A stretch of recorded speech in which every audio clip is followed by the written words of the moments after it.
The Pat McAfee Show. There will be no rules for our guests, for us, for the things we can talk about. Yes, speaking his mind. I've never had a problem expressing my opinions or my thoughts or anything like that. While being relatable. I haven't had that manufactured fake-ass celebrity that a lot of people have whenever they go on those big networks. I've had a chance to really build my crew, build my following, build my audience. And ridiculous. What am I supposed to do? So I'm supposed to look at something that I can definitely afford and say, nah. Is that what I'm supposed to do? The Pat McAfee Show starts in 3, 2, 1. Good afternoon, beautiful people. It is Overreaction Monday, September 27th, 2021, years after zero, and there's a lot to talk about.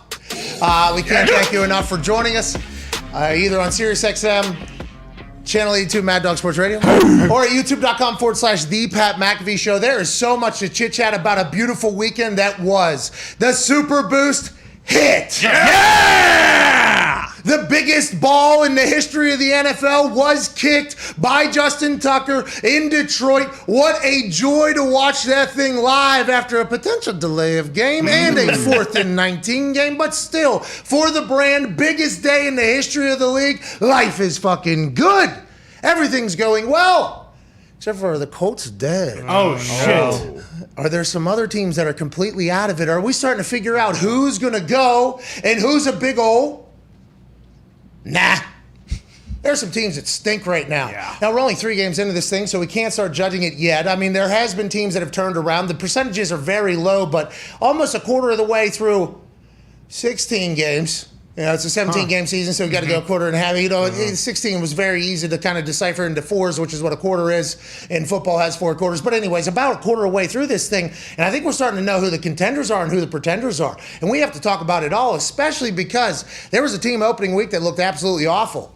And then last night in Santa Clara, California, against the San Francisco 49ers with 37 seconds left on the clock, people had to be reminded of who the fuck the dropping dimes and suck it signs king is yet again. And there has to be a lot of people eating their words because after week 1, the Green Bay Packers were fucking dead. Now we stare down a power rankings that's going to come out this week, and I assume, guess who? Yodelly, their way back into the top 10. I'd assume it's Green Bay Packers. We got to continue to ride this wave. Who's dead? Who's alive? Can't wait to hear from you at 1-833-4McAfee on the 5-Hour Energy phone line. We got overreactions from all around Twitter. We can't wait to dive into everything that is today, as Darius Butler will join us in a second hour, as will AJ Hawk, obviously, who's at Extreme Rules last night. Really? Yeah, I saw him. He's a couple rows right behind me. You know, when I went over to talk to the kids and to his wife, he was getting food. You know, so of course. it was the only time I could really get over there because of the way things are, protocol. You know how life is, but didn't get to see him. But I can't wait to chat with him because we both watched the game last night once we got home because I wasn't able to see the entire thing because I was calling Extreme Rules. Yeah. Where a man, a demon, came back to life whenever a song came on as his heartbeat radiated through all of Columbus. There was a lot of that going on. Got a chance to watch the game last night. We're both very excited. We called the Packers to win and do that whole thing, and they did. A lot of people thought they were going to get killed. That was kind of a setup for them to die. Al Michaels, I think, throughout the game, as I was watching late night, I might have been on a couple of vitamins and a little bit tired. Felt like he wanted them to lose, the Packers to lose, and Aaron to do bad there through a little bit. And I love Al Michaels, but I'm just saying, everybody on earth, I think, thought that Packers team was probably going to go out there and lose to San Fran just with the history and everything like that. Instead, they come out of there with a massive win. Mason Crosby hits a game winner. Daniel Carlson hits a game winner. Young Hoku hits a game winner. Justin Tucker hits a game winner. I mean, it was a beautiful thing, a beautiful day, and the Talks Table is here to chat about all of it. At Ty Schmidt, Green Bay Packer owner, you got to feel pretty fucking good. That was a game that was going to be tough. I think you even came to a point of reasoning with yourself where it was like, all right, we might lose this game. We're going to have to stare down that there's a chance we're going to lose this game. And all the way up until about 37 seconds, it felt like everybody on earth thought they were going to lose that game until you saw Aaron Rodgers with some time left, no timeouts, and knowing that you got Mason Crosby, the Gray Ghost, a man who is an OG bomber for the brand, knocking that through. What a night to be a Packer fan. Yeah, it was incredible. I mean, like you said, too, I was nervous just because of the history with LaFleur and Shanahan. Cold handshake. Yeah, exactly. Hey, cold handshake. Exactly. Wow. Exactly. But, I mean, like any Packers fan knows, you watch these games, like, you know that's what the offense is going to do. And it was another one where, like, I mean, you know, you don't want to nitpick because that's a huge win, but you're up 17-0, and then you give up that touchdown at the end of the half. They come back out, and boom, all of a sudden, like, we're in a game again when it felt like they could have just kind of ran away with it. But, I mean, so glad that the defense scored there. I really did. I was surprised that they gave Rodgers, 37 seconds, because when I saw that, even with no timeouts, I was like, okay, well, they're going to get a shot here. I didn't know it was going to be a 51-yarder. I thought it might be like a Tucker situation, but that, I mean, you knew that they were going to go down and make it a game. Shout out to redheaded Cuzzy in the stands, who, by the way, said he didn't worry about nothing, basically. Too much time. Too much time, and he wasn't the only one. I think there was a bunch of people that were feeling that way looking into that, and I think with what you're saying about them being up 17-0, not being able to put their foot down, and I know it has been a problem in the past and everything like that, but also just week 3, right? Yeah. Team is still going to have to mature and evolve, and we have to remember that as we talk about every single team, including the New England Patriots. Yeah. At Boston Connor, a lot of questions is starting to resonate now up in New England about, Tom Brady. Just the vibe. He's never said this, I don't think, but maybe some other people have in some interviews and some books and some other stuff. And there's about to be more and reports and all that shit. Tom Brady said he kind of felt like he was forced almost out of there. Kind of forced out of there. Felt like there was nothing else he could really do. He has asked for some things to happen, I assume, and then there was a sit down, and then he kind of was forced out. And here we are now. And although they lost yesterday to an incredible Rams team, which we have to chit chat about, that is so much fun to watch. Matthew Stafford's a fucking stallion beast. Let's go. Hey, I watched every single game whenever he was in Detroit after I retired. Right, sure. Because Evan Fox, guy who's with me almost all my life, is a massive Detroit Lions fan. So I'm watching the game strictly so I can talk shit to this kid that is with, he was like 24 at the time or 23 at the time. I'm watching games just so I can strictly talk shit or maybe potentially answer any questions that he might have. When you watch those Lions game, it was never Matthew Stafford. Ever Matthew Stafford. Never, ever Matthew Stafford, okay? And then you hear that he's going to Sean McVay's offense, and then you start thinking about the weapons, and they bring in Deshaun Jackson, who's still fucking running the 4.2 somehow. Yep. Okay, he's still faster than the youngest guys who are the fastest people. It makes no sense. And you know that he's going to absolutely ball out, and it has been very fun to watch that. Congrats to Matthew Stafford, by the way. And Sean McVay running his 4.6 probably, 4.7, 40, 4.6 probably at this point. He didn't have any cleats on, so he might be upset if I say 4.7, 4.8 there. Him sprinting down and meeting Deshaun Jackson and then sprint off the field, I mean, his energy is insane. That Rams team with that defense too, I mean, that is a scary situation. Yeah. They got a chance to play against Tom yesterday, and although Tom and the Tampa Bay Buccaneers lost that game, there was a couple situations where it's like, oh, this is why Tom Brady's Tom Brady, but he's still played great football, has already won a Super Bowl somewhere else. Now Bill Belichick has to stare down questions all week about, hey, you feel like this all worked out how it was supposed to? Tom's throwing like 61 touchdowns or something like that in the games. There are 60 or 23 games or however many games it's been for the Tampa Bay Buccaneers, and he's like, we've already talked about that. And Tommy Curran, guy who comes on this show, he's like, you've never talked about that, actually. I've never heard you say a single thing. It's all been hearsay or whatever. And he's like, we've already rehashed that.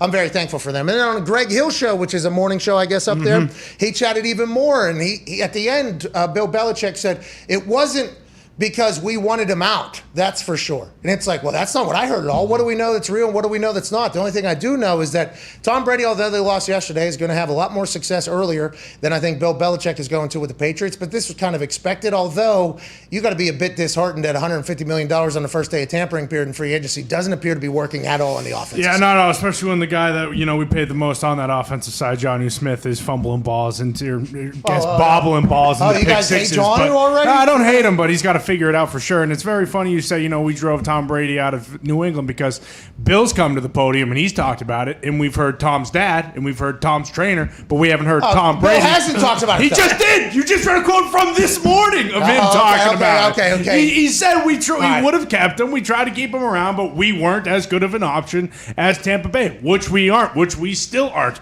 because the receivers they have down there are unbelievable. I have a question. Sure. This is because you're right. He did address it this morning, and I think it's because Tommy Curran told him at his press conference, like, no, we have never, and I assume Bill has thought that he has handled it because he put out that letter about him moving on and everything like that, and he's very much like, let's talk about football. But him saying out and saying, it wasn't because we won. Did he, and that Tampa was a better option, did he go to Tom, and did he say, hey, it's not you, it's me. Our team stinks. you need to go to a better team. You're getting older. Is that what happened between Bill and Tom? And if that is the case, how are we just now hearing that? How are we just now hearing that it wasn't because Tom didn't feel like he was appreciated and respected or liked or anything like that? Actually, it was the complete opposite. Bill Belichick saying, hey, you're too good of a football player for this team that I put together up here. I am the general manager. I am the head coach. And you're too good for it. It's not you. It's literally us. Go finish it somewhere else. Is that what happened? Is that how this whole thing played out? And how are we just now hearing that? I mean, I don't think Bill has to tell Tom that their team's not up to snuff. I think Tom probably can figure that out when he's telling guys that they have to just all of a sudden be faster and quicker. But also, that was awesome. That's one of my favorite moments on the sideline. Get open. Yeah, like he knew. Be faster, more explosive, smarter. Better looking. Yeah. Need more athletes out here. That whole sideline rant from Tom was absolutely beautiful. But Bill was the GM. Mm-hmm. And Bill is the head coach. How come the narrative has been, go back to that, what was Bill's quote on Greg Hill? Let's read this thing word for word here. Well, I think we've been through all of the dynamics of that. There were a lot of things there. He looked at his options and made his decision. We weren't as good of an option as Tampa. You'd have to ask him about all that, but it wasn't a question of not wanting him. That's for sure. So they put together a contract offer, I assume, for Tom to stay. Yep. And who knows what it was. Probably nowhere near anywhere what was it? Extension, because it was a player option that Tom opted out of, not a team option that the team opted out of. So their contract extension or whatever the conversation was revolving around, I don't know if it was $25 million a year, which is what Tampa paid Tom, right? No. I think it couldn't have been, because remember, our cap last year was so bad. That's why, $1 million to Cam Newton for the quarterback. Exactly. Hey, we wanted him, man. We just wanted him, $1.5 $1.5 million. We wanted him, man. Oh. We're so sorry that just didn't work out. 10 years from now, 15 years from now, Tom might still be playing, Bill might be coaching, so maybe 20 years from now, I hope there comes a point where we do know exactly what the fuck happened, but that is going to be a big conversation piece this week with Sunday Night Football, going to Foxborough, and Tom Brady fresh out of his Subway commercial that I think people hated early. You like now? People have to like this one now. You don't like it? No, I don't know. You're asking about people. I'm indifferent towards it. I'm personally someone that liked the Belichick Subway commercial a little more than the Tom Subway commercial, but I have seen people on the internet say that they used to like Brady after he left New England, and after this Subway commercial, they're back on the side of, I hate this guy. Yeah, not me. This is probably like you and your little friends' burners up there. No. Hey, retweet if you're with me. No. My friends aren't on Twitter. They're all clowns. I don't know how to figure it out. I'm just telling you what the people on the internet are saying. Patriots seem to be dead right now, though. Sunday Night Football, Bill will have something. But also, on the flip side, Tom, Gronk, Antonio Brown. B.A. I mean, there is a lot to be said on the other side as well. Clyde Christensen, also, longtime Colt. He even said when he met Tom, he was like, I'm supposed to hate this guy, right? Hate everything about it up there, blah, blah, blah. Now, they get a chance to go into Foxborough where all of those people down there, coaching staff, players, all have scars. Oh, yeah. There is a lot of PTSD that could come from that Foxborough fear. This is our house. That literally still radiates through my brain as if it was yesterday, because every time we played up there, which seemed to be a lot, it got real loud real quick, and that crowd was singing all fucking afternoon or evening. Right. I mean, it's a tough place to play. Tom's going to experience that. But I think because of that and the way Tom is, you remember he and the Honey Badger, Tyrann Mathieu, in the Super Bowl, because Tyrann said something, Tom sprinted up into the face of him and said something in the Super Bowl. Think about what some of these, massholes are going to be saying to Tom during the game. Oh, man. Well, we'll see. This might be a steamroll of the Patriots. Yeah, exactly. By Tom Brady. Tom's also beaten 31 NFL teams, and number 32 on that list would be the New England Patriots. We'll get to that down the road. We'll get to that down the road. Mac Jones threw 3 interceptions. One was bobbled or whatever off the hands. He had a Zach Wilson-like day. Zach Wilson had another Zach Wilson-like day. I mean, there's a lot to chat about, and we still haven't dove into any of it yet. We can't wait for your phone calls on the 5-Hour Energy phone line, 1-833-4-McAfee. Let's get now to the host of Hammer, Dahn, the hottest gambling show on the internet in my eyes. If some other show is better, let me know. if some other live daily show, Monday through Friday, giving out picks every single day, is winning much more often than they're losing, please let me know, because I would also like to potentially tail them. I tail and tried to tail the Hammer Dahn. By the way, above 500 this week. How you doing, sir? Here we go. He's back all the way back. No big deal. My record is nowhere near as good enough to be on the Hammer Dahn show. These boys only hit winners, but I hit a couple winners this week as well. Not as many as AJ Hawk, who is, I think, 21-9 against the spread. Jesus. Or 21-8 or 7, against the spread. Yeah, this prognosticator who questioned predicting things a couple weeks ago might be the best predictor out there. But let's get back to the Hammer Dahn show host, COVID Cowboy, Tone Diggs. His blood bleeds. Black and yellow, black and yellow, black and yellow, black and yellow. This man loves, I think it's black and gold, but I think it's black and gold. But the whole world. And when Wiz came out with that song, by the way, I was very confused. But the beat did go. Yeah, it was good. Yeah, the beat did go pretty ham, and it did catch on very quickly. But we grew up black and gold. It was whatever black and yellow. The man who bleeds, whichever way you'd like to describe the yellow color in the Pittsburgh Steelers and the Pittsburgh Penguins and the Pittsburgh Pirates logos. Pittsburgh Steelers are dead. People are saying Ben Roethlisberger can't play football anymore. I saw all of Pittsburgh saying, get this guy the fuck out of here. Bench him for his own good. This is like watching a boxer that shouldn't be in a fight come back and get their face pounded. What is happening? We're 3 weeks into this thing. I hear Pittsburgh Steelers fans tweeting me saying, hey, tell Aaron Rodgers how good of a city it is down here. Hey, let him know this place is great. What happened yesterday to the Pittsburgh Steelers losing at home to Joey B., Jamar Chase, who can catch footballs? So, I mean, that fingertip pinch grab that he had over the shoulder was almost, but he caught it. And that touchdown led to another, which led to another, which led to a beating of the Pittsburgh Steelers in Pittsburgh for back-to-back home losses to kick off the first time the Yinzers are allowed back in the stadium after an 18-month COVID crap all over everything. What is going on in Pittsburgh? Is the world burning down? No, they're going to be fine. Listen, they were without 4 starters on the D-line. It's tough to win games with that. They were out their top wide receiver. And you stop playing games on Fridays and Saturdays at Heinz Field because Ben's tripping over the grass. The grass is fucking terrible right now. Wow. Can't have it.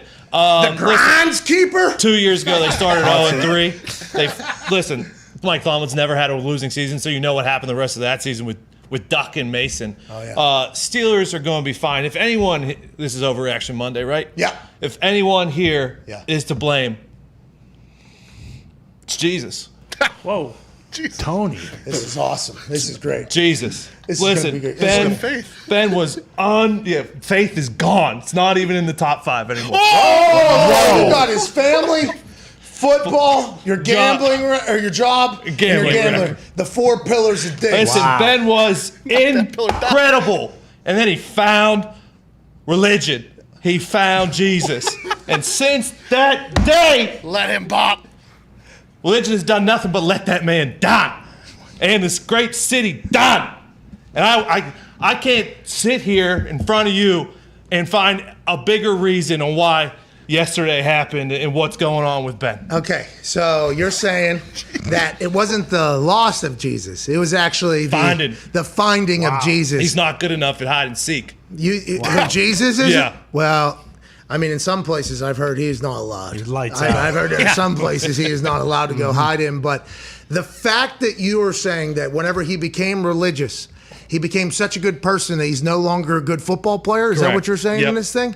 Is it potentially because maybe he's coming back from Tommy John, he's old, and everybody knows he isn't like the most scientifically fit guy of all time? No. We are human bodies. You and I probably live a lot more like Ben Roethlisberger than we do TB12 or Aaron Rodgers or any of these other guys that play until they're very, very old. Is there a chance that there is a little, as Mike Tomlin coined it, physical deterioration of the body There to is. Ben Roethlisberger? If I do have one complaint about Ben, and I don't, No, just the Jesus thing. it's the Jesus thing. Yeah. Jesus. So 3 starters on the O-line or rookies or whatever. Pretty close. When Ben does have time, He's just sitting back there and he's not throwing the ball. He's just holding on to it. He's playing like he did 10 years ago when he could shrug dudes off. Oh, it's a nostalgia act. Turning the Ben clocks back. Roethlisberger, this is Throwback Sunday. He can't do that anymore. He's holding on to the fuck. Get rid of the fucking ball. Hey, all right. I think you heard people say last year, like, hey, Too quick. Ben's getting rid of the ball too. He's listening to everybody, and he can't take hits anymore. So I think he's voluntarily doing it. I don't know what the fuck's going on. Yeah, I don't think it's just Jesus, pal. It does sound like everything is kind of. Well, we fine though. We fine. 8-8, I- 8-9, 9-8, whatever. That's fine. That's not good. I ain't gonna make it in that AFC no, North. I don't think so. I ain't gonna make it in that AFC North. NFC North. AFC. Browns are the only good team. AFC North, the Browns are the only good team in that fucking division. Hey, Cincinnati literally just beat you guys in That doesn't make you your a good football building. team, right? And the Ravens. Doesn't make it. They should have lost to the Lions. Yeah, okay, but They did. lost guys to the on 1 the and 2. Chiefs last They week. lost to the worst team in the AFC West, the Chiefs. Yeah. Well, hey, by the way, that's a conversation to be had right now. I mean, we'll get to Two Sprains, too, this guy. Yikes. There's a picture floating around the internet right now of a gentleman out in public. It looks like a stadium concession line is where he is standing at in the photo. And he has 2 walking boots on. And the only reason I know that this photo exists is because a lot of people on the internet decided to tweet that to me after watching Carson Wentz play football yesterday against the Tennessee Titans. This guy had a cast thick tape around both of his ankles. insane. He literally looked like the Forrest Gump brace around the knees was just around his ankles. I had no idea what to expect from him yesterday, but I'll tell you what that son of a bitch did do. What's that? He still held on to the ball. Yep. He still got hit and still tried to throw the ball away. Hell yeah. He took an intentional grounding, okay? He took this intentional grounding early. They had him clearly sacked.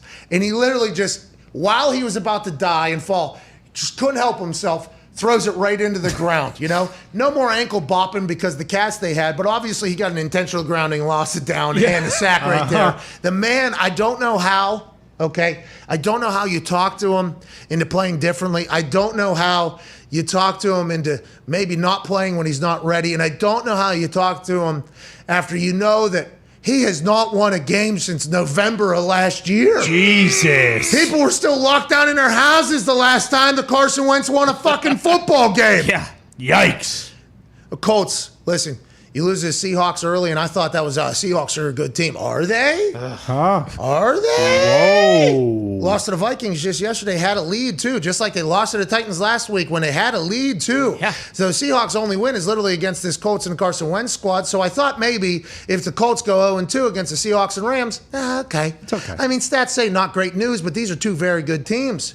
And we lose to Tennessee yesterday, and I'll tell you what, there wasn't a lot of moments where you're like, yeah, we're going to win this game. I mean, there was none of those moments. There was none of those moments watching that game. And Derrick Henry started rolling, and obviously Julio Jones had a couple massive plays, especially one on 4th down early, and Julio Jones could have been a Colt and everything like that. yeah. So, I mean, all that stuff happens, but I don't know what happens with this team. They're in the playoffs last year.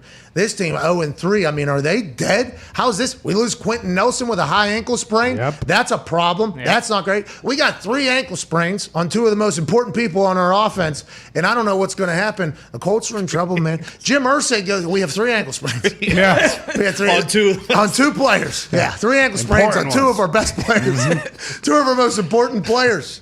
All right, the Colts are in trouble. We're not the only ones. So there's some other shitty teams out there. I mean, listen. Not that the Colts are a shitty team. Well, you get it. But they are. Do we know? I mean, Carson came in here. He's a great guy. He's a great guy. He's a Big nice fan. guy.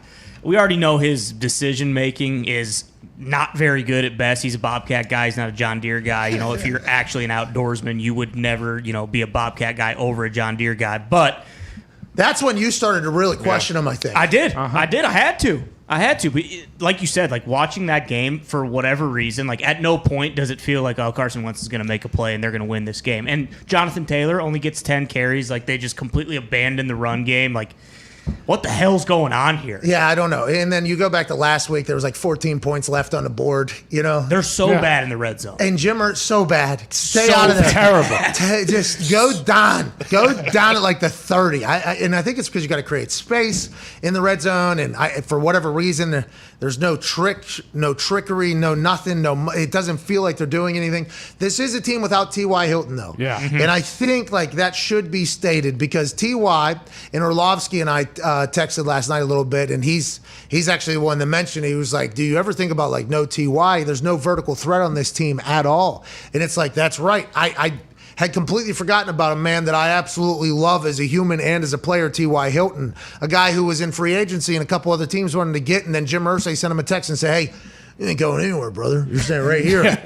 A guy that's, missing because he got hurt and about the same time when all the other fuckery was going down. So he's missing a few weeks here. Hopefully he's back sooner than later, but it might become too late for some of these teams that are completely defeated.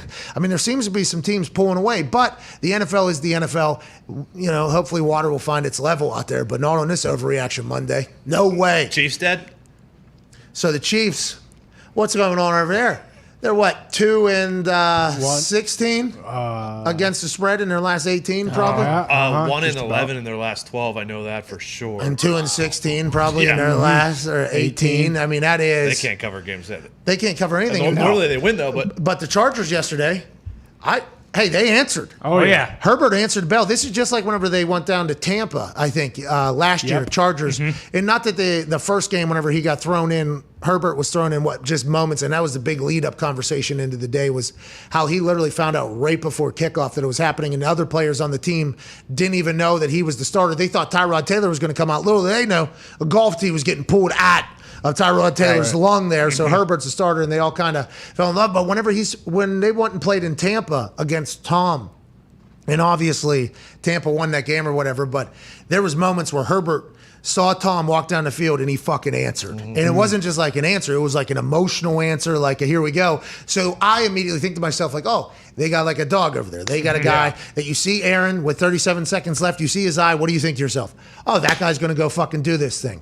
Normally, you've been able to do that with Patrick Mahomes. And for whatever the reason is, whether it was a late pick that happened in there was a couple other situations that happened with that. I don't know what the case is. Now Andy Reid's in the hospital. We hope he's okay. T's and P's. He was feeling ill and they put him in an ambulance immediately after the game or whatever. They said it was out of precaution, but let's fucking hope so. What is going on in Kansas City? Because I thought this was going to be the year that they come back. We lost the Super Bowl. Everybody's talking shit to us. Yeah. Everything. I thought they were going to come out and try to go for the undefeated and really go for this thing. And it feels like for whatever reason, and maybe Andy had, I don't want to say he had COVID yesterday, but maybe he had something that for whatever reason it wasn't clicking and maybe the magic was off. But I heard Patrick Mahomes speak and he said, hey, there's a lot of season left. Got to turn this thing around. He's saying all the right stuff. But it isn't the same savage team, I think, that we're used to seeing. Last year, they would never fucking cover. And the reason why they would never cover is because when it came down late and they were down and they had to win, boom, they would flip a switch. Patrick Mahomes, Travis Kelce, Patrick Mahomes, Travis Kelce, Patrick Mahomes, Tyreek Hill, boom, they score. Yeah. They win the game. They don't cover.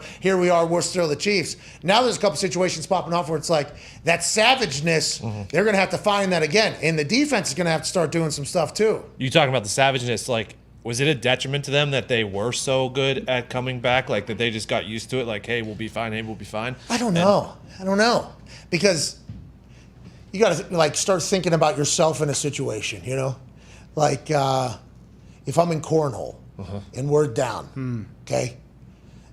Can you just flip the switch? Like, these are things I enjoy finding out about me. Like, these are really things I enjoy finding out about me as I've gotten older here. Can I just flip the switch and go? I feel like, and I'm much different than the Chiefs, think about how much more athletic and I think mentally tough and competitive and everything like that, those guys on the Chiefs. I don't think that leaves you. Like, I honestly don't think that leaves you. Now, maybe they did just get too comfortable and think like, hey, we can do whatever, whenever, however, and they still can, I assume.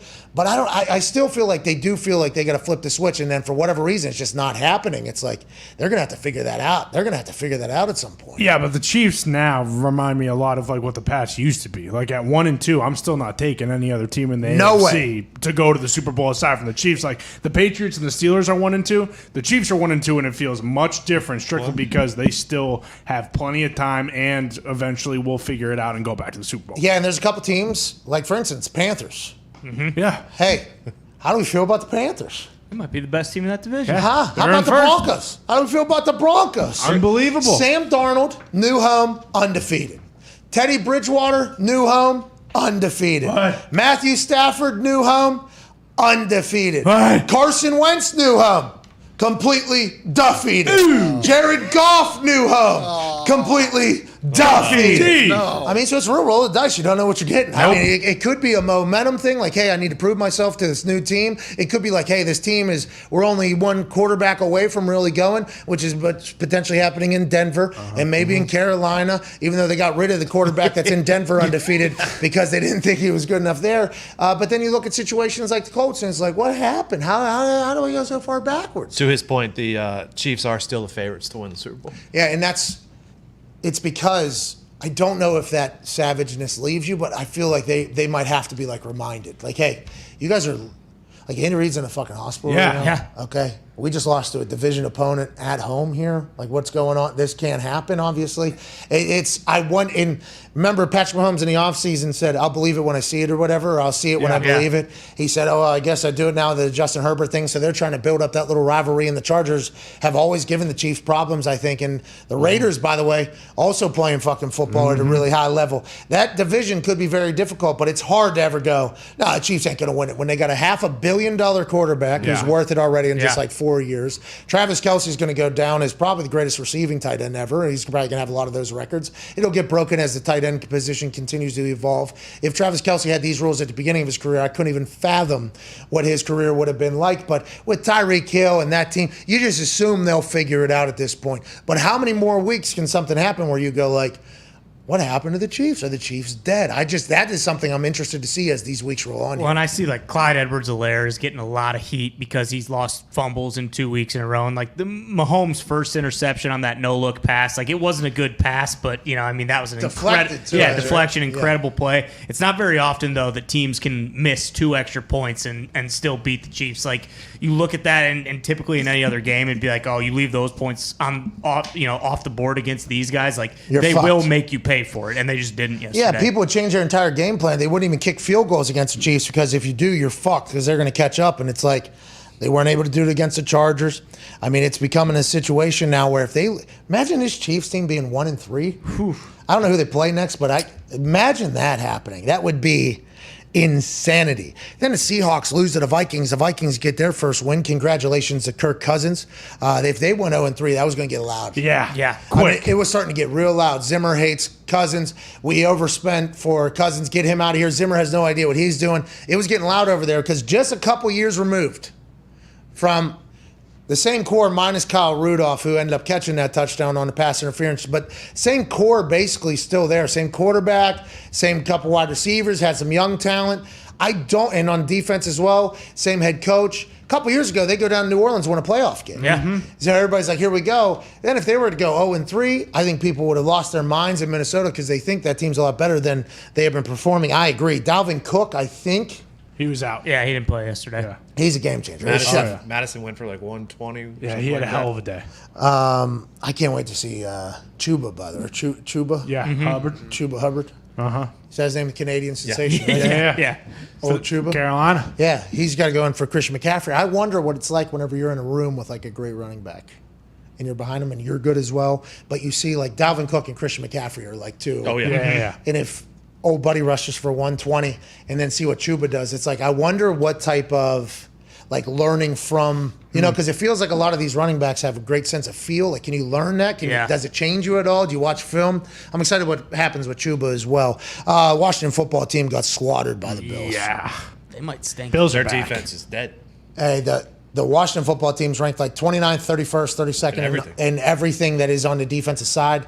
They had they invested Chase Young, number 2 overall pick, I think, right? On the defensive side of the ball. Yeah. Ron Rivera always been a tough team, going to have a good defense. Last year, they almost beat Tampa Bay in the fucking playoffs. Yeah. Changed the whole thing around. Now they're ranked in the bottom 3 in every single ranking on the defensive side of the ball. Ron Rivera's, there's people on the internet, and obviously this won't happen because Ron Rivera, I think, is a part of the naming of the team process, and he's kind of in the business of the whole thing and what's going on over there, especially after the incredible turnover in the front office and the corporate space and everything like that. Ron Rivera beating cancer in the middle of that whole thing and being kind of the only stable part, I think, of that organization for a little bit, alongside Jason Wright, who had to do a bunch of business. So I don't know if they'll ever do that, but people are fed up with Rivera. It seems some Washington football team fans are like, this team stinks. They've regressed. They've gotten worse and everything like that. And then you heard about the whole, obviously Ron Rivera was pissed off about the vaccination situation with his team. It's like, is there Is trouble looming in Washington? And what are the expectations of Washington? I don't know if anybody's expecting them to be great. I thought they were going to be good because of what they did to Tampa, and Heineke's back. But you got Fitzmagic hurt. Heineke's in there. And maybe the Buffalo Bills have just become a complete wagon after that first week. 35-zip against the fucking Miami Dolphins 1 week ago. Then they were up 21-zip at one point. That's 56-0 in the last 6 quarters they were up. It feels like the Buffalo Bills have found their rhythm, so I'm not ready to just completely throw away the Washington football team. I think they'll be scrappy out there, but there's a lot of questions over there. Well, and I think part of it, too, is like you see that division right now, and it's just kind of like who's going to win this thing like it was last year. Like if there's a time to strike and like, you know, make a couple runs in the playoffs, like it's right now, because if Dak just keeps getting healthier and healthier, you have to assume that the Cowboys are going to be back at the top of that division for a while. Big game tonight. Philadelphia Eagles are getting 3 points down in Dallas.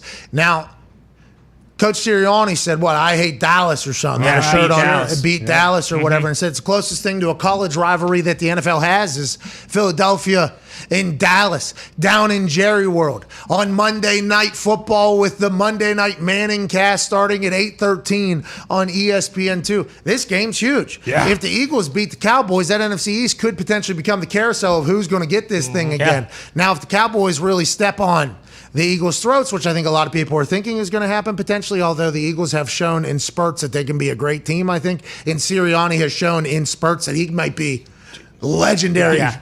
Legendary coach. Diggs thinks he's a genius. Diggs thinks he's one of the smartest guys of all time. Yeah. And if you start thinking of some of his stuff is like, this guy's smart, as opposed to, this guy's a doofus, maybe we are watching a genius at work over there in Coach Sirianni. Your thoughts? Well, and that's what's nice is I can think that he also has a Mensa level IQ, which I'm pretty sure he does, but he still sounds like a doofus on the back end. So for you, it's best of both worlds. Incredibly deep stuff from Coach Sirianni. Yeah. Also potentially delivered in a 5th grade reading level. Exactly. It's very good. Can't beat it. Can't beat it. But this is a big game tonight for the NFC East, and Jerry's going to have that place rocking. Oh, yeah. I'm assuming there's going to be an incredible halftime show. Jerry's Packed going to to put the on the gills. entire thing. That place is going to be banana land down there. Can't wait to watch it. But back to the point of the NFC East, Washington's watching tonight trying to figure out what the hell's going to happen, and they got to figure some shit out over there. Or maybe, and once again, we have to go back to this, the Buffalo Bills might just be full wagon. Yeah, it feels like that's the case here, is that the Bills figured it out after losing the Steelers week 1. Like, hey, we got to start playing football right now or else we're going to get run out of our own building again. Dolphins traveled to Las Vegas to take on the Raiders. The Raiders win in overtime via Daniel Carlson game-winning kick. There was 2 field goals in the first drive of OT for both teams, which doesn't ever happen, right? I mean, I feel like we got the chance to witness some history there. I think it was Raiders go down, kick a field goal. They kick off. Dolphins come back. They kick a field goal. Now it's next score wins. Raiders go right down the field. They kick a field goal with like 2 minutes left or something like that for like a 31-yarder or 20-something yarder. Congrats to the Raiders winning but not covering. Okay. I had them -3.5. Jacoby Brissett looked like a guy over there, he though. did. Gumpy, our Dolpham member here. What are your thoughts on the Dolphins? What's going on? I'm not able to get a stop when you need it. Able to drive into field goal range anytime they wanted to there in overtime. So is that an indication of the defense, or is that an indication how good the Raiders offense is? I think we'll figure that out as we go. Is Jacoby the guy down there? How's the team look, Gump? So we went up 14-0, pick 6, and then run play, Malcolm Brown. But then they closed the playbook up, just tried to run the ball. They go down, then they open it up, starts hitting Gesicki, Parker. Jacoby's elusive. He looked good. Defense just can't get off the field when they need to. Yeah, it's what it seemed like when I was watching it back. I was watching it back late night last night, and I was fucking bummed for our Finn squad. You know what I mean? Get a good leader in there like Kyle Van Noy, maybe get a start. Did you happen to see the play they called when they were down at their own 1-yard line? Yeah, Gumpy, you left out maybe the worst play in the history of modern football. Well, Bet worse than the... It's up there. they had a... Oh, yeah. When? they did- I didn't see this. When was it? In their defense, they didn't run the ball on first down, so some people should be happy. But they did throw a pass into their own end zone for a safety. Yeah, check down. What? A screen? Yeah. Oh, yeah. They ran like a screen? Waddle just kind of had it. He was the check down option in the end zone. basically behind the goal line. But Jacoby was further back than him? Yeah, a little bit. So check down to him, tackled immediately, safety. and But then they're punting. analytics, they didn't run it on first down. It's brilliant. Yeah, situation's a situation when you're on your was 1 yard wild. line. I mean, that is.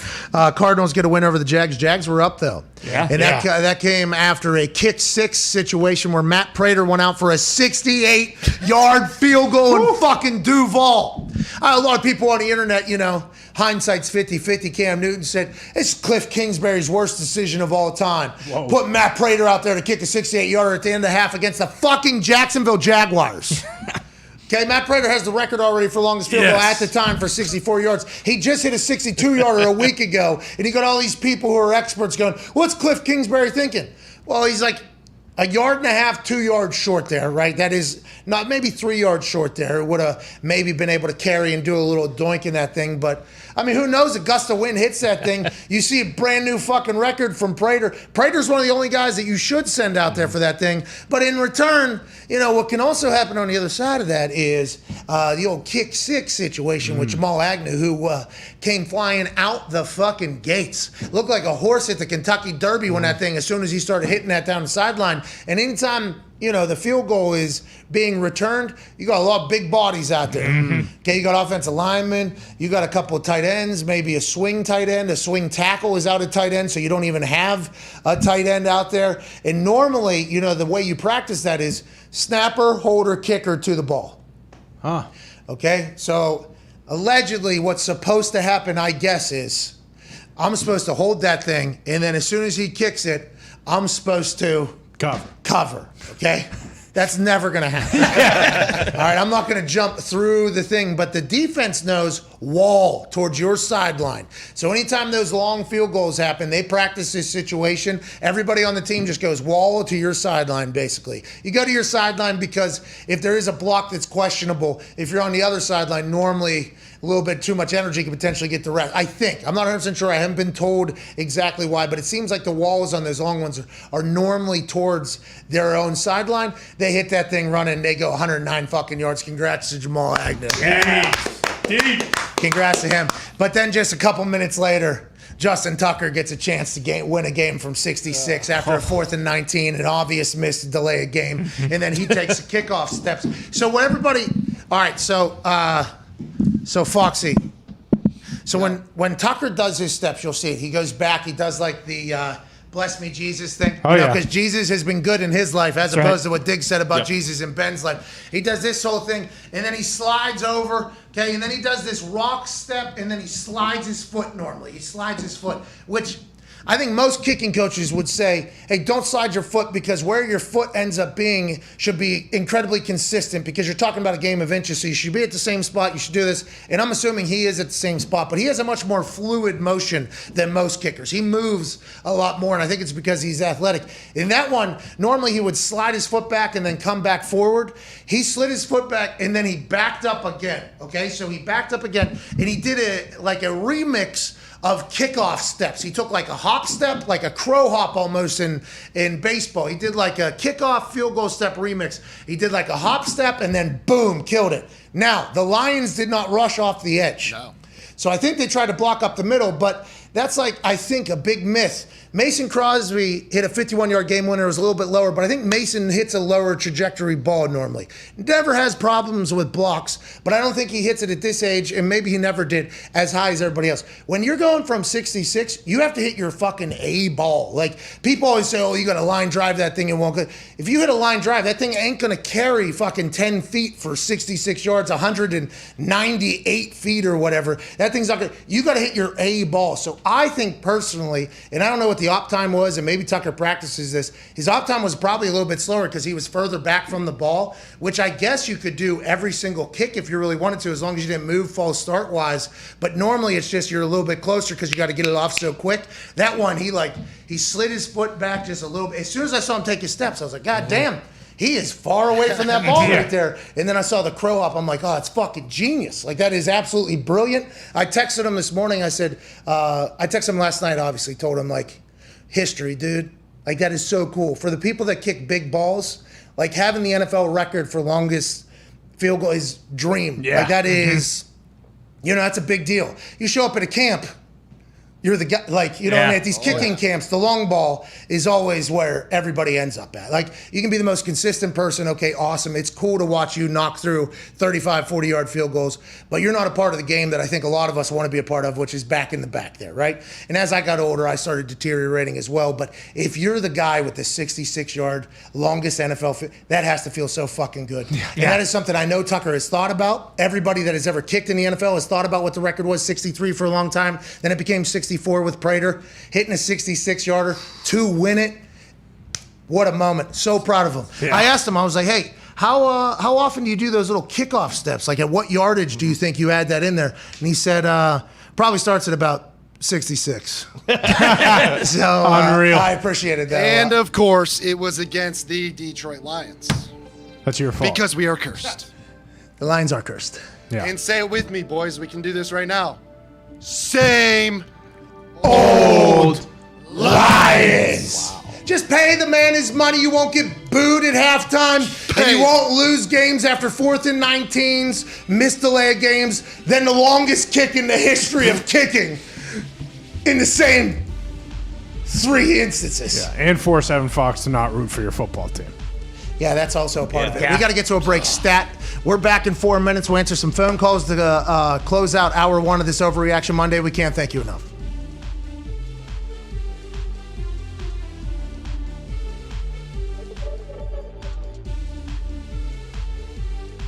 He walks all the way up. Oh! Sleep! Sleep! This is not the one that I saw. Oh, good. Oh, my God. Can we go back to the beginning, please? Listen, go back to the beginning. This guy, pause. That guy was sitting one section over in this blue polo shirt-wearing son of a bitch who's here with his friend, by the way, right here. They're just having a good old day at the ballpark. Old buddy in the glasses back here. Oh, this has been fun. Look at this guy up here with the wife is maybe, the wife and the guy up there. They're kind of intrigued to see what's going on. Padres guy said, hey, listen, I've been locked in my fucking house for 13 months. I'm going to come to a ball game, and you're going to say dumb shit? I don't think so, pal. He walks over, 45 yards, casually, eyes ready to go, not fists ready to go, though. Just outside, no, calm. What you got a fucking problem, pal? People smiling down here. They know something's about to happen. We got a camera out. We would like to see the alternate angle from this particular person.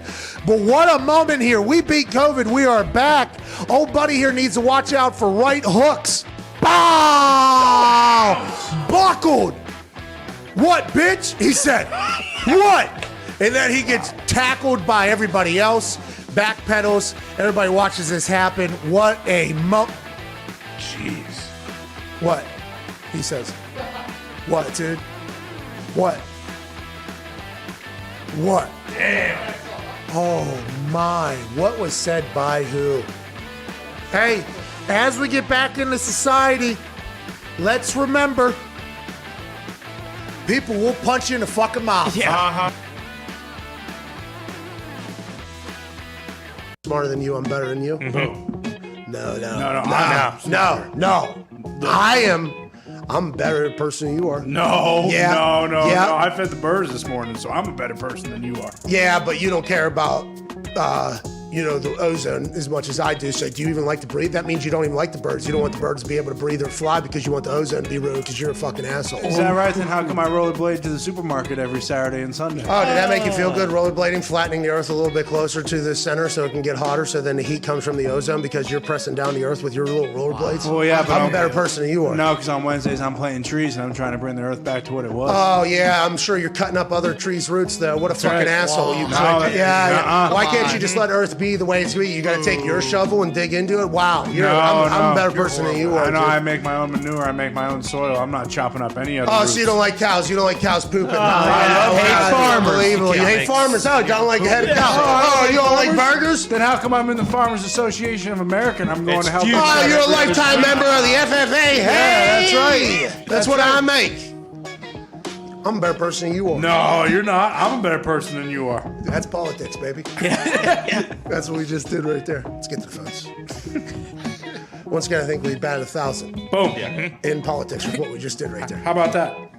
I do believe after that argument, though, people would say I was a better person than fucking you are, dude. No, because everyone I just read on Twitter was like, oh my God, this guy rollerblades. I need to start doing that too. No, that's because you mute all the other people that are actually on my side. They're telling you you're not the right person. No, I refuse to mute anybody because I love everybody. Oh, you're like freedom of speech. How come then you're not going to listen to everybody? Wow. I do love freedom of speech. That's why I'm not muting anybody. I'm better what are you talking about? No, I'm better than you are.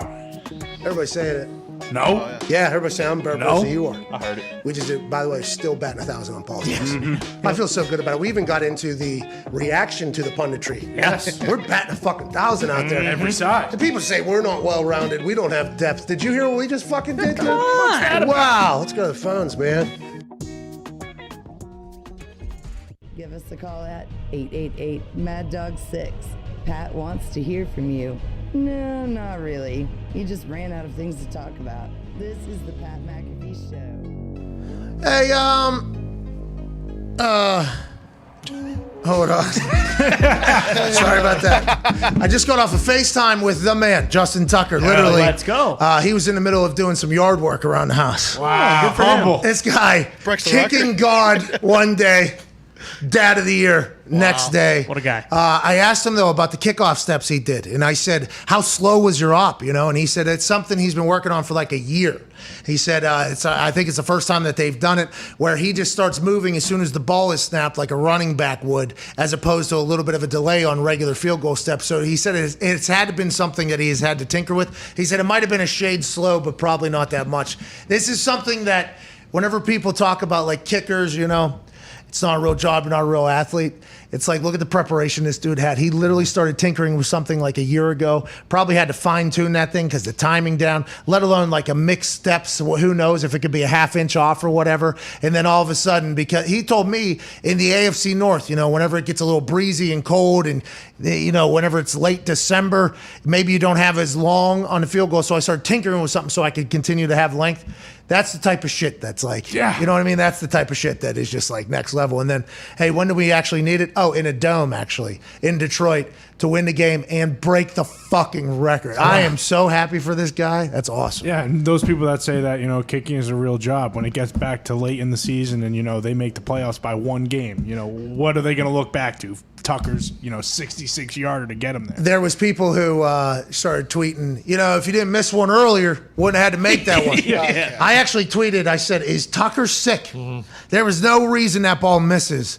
Like every time Tucker hits, by the way, that thing is in, if you clip it into thirds, okay? That middle third, I think, is like what arena is. I think that's what the arena uprights are. And then if you add a third, and so it would have to be a sixth. If you split the third in half on each side, that's high school, okay? Right. So everything is like in thirds, basically. A third is added or whatever. That middle third, Tucker is through that fucking thing basically every single time. Yeah. If you're playing a video game, I have a little kicking game on my phone that whenever I have to fly on a plane that's Amish and doesn't have Wi-Fi and I have to play a game, it's this game where if you hit it down the middle, it's worth like 6 points or whatever. Tucker is always just pure right down the middle. So him missing that one early, I actually thought he was sick. I said something is wrong. He must have a pulled muscle or whatever. And then obviously at the end, he gets a chance to hit a 66-yarder, and he's 50 for 50 in his last 50 kicks in fourth quarter. That's Beast. unbelievable. That's unbelievable. So now the conversation is he the GOAT? Is he the GOAT?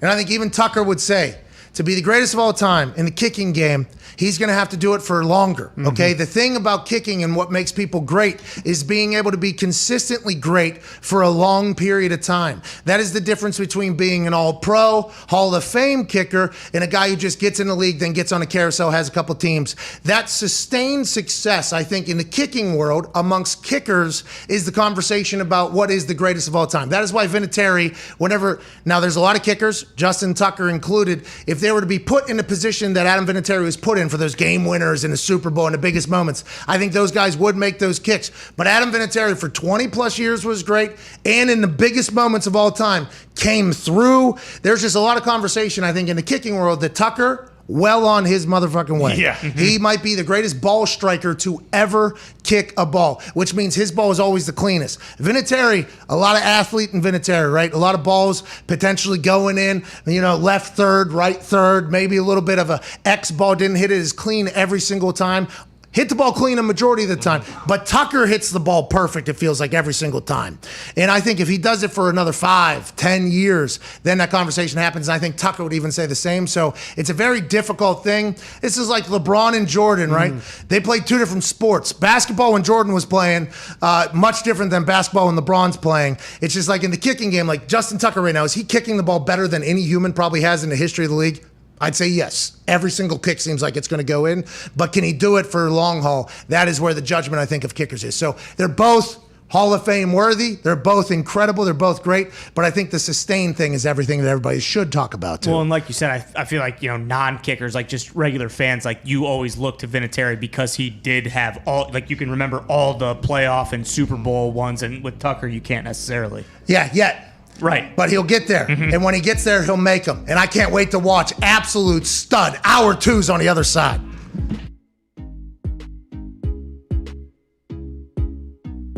Should we just make it real? Should we just say, hey, we're done, we're riding off into the sunset? I mean, do you want it to be live on your show that Vinny's officially done? Is that what you want? I don't want that, but if it's going to happen, happy it's happening. Yeah. I would like that to be known. So don't feel obligated. Don't feel forced. Put it this way. Hey, let me see. Today is Wednesday. By Friday, if paperwork goes in, you heard it here first. First of all, congratulations on a legendary fucking career, dude. In a game that revolves around the score, okay? That's how they pick winners and losers, is in a game in which they keep score. To be the all-time leading scorer in scoring sport, I think many would say, hell of a fucking job. Yeah! Unbelievable. South Dakota kid, you didn't have an easy way either. You went over to Virginia to train. You were a high school teacher, I think, or a substitute teacher. Then you go to the World League over in Amsterdam. Somehow survived the off-the-field activities that you could have fallen into. Stayed focused on kicking. Go into New England. Beat out Matt Barr at some point, even though he had an incredible career. Win Super Bowls. Memorable moments. Biggest moments in the sports history revolve around your foot in a lot of cases. Congratulations, man. You're the fucking best. I was honored to be your teammate. Yeah.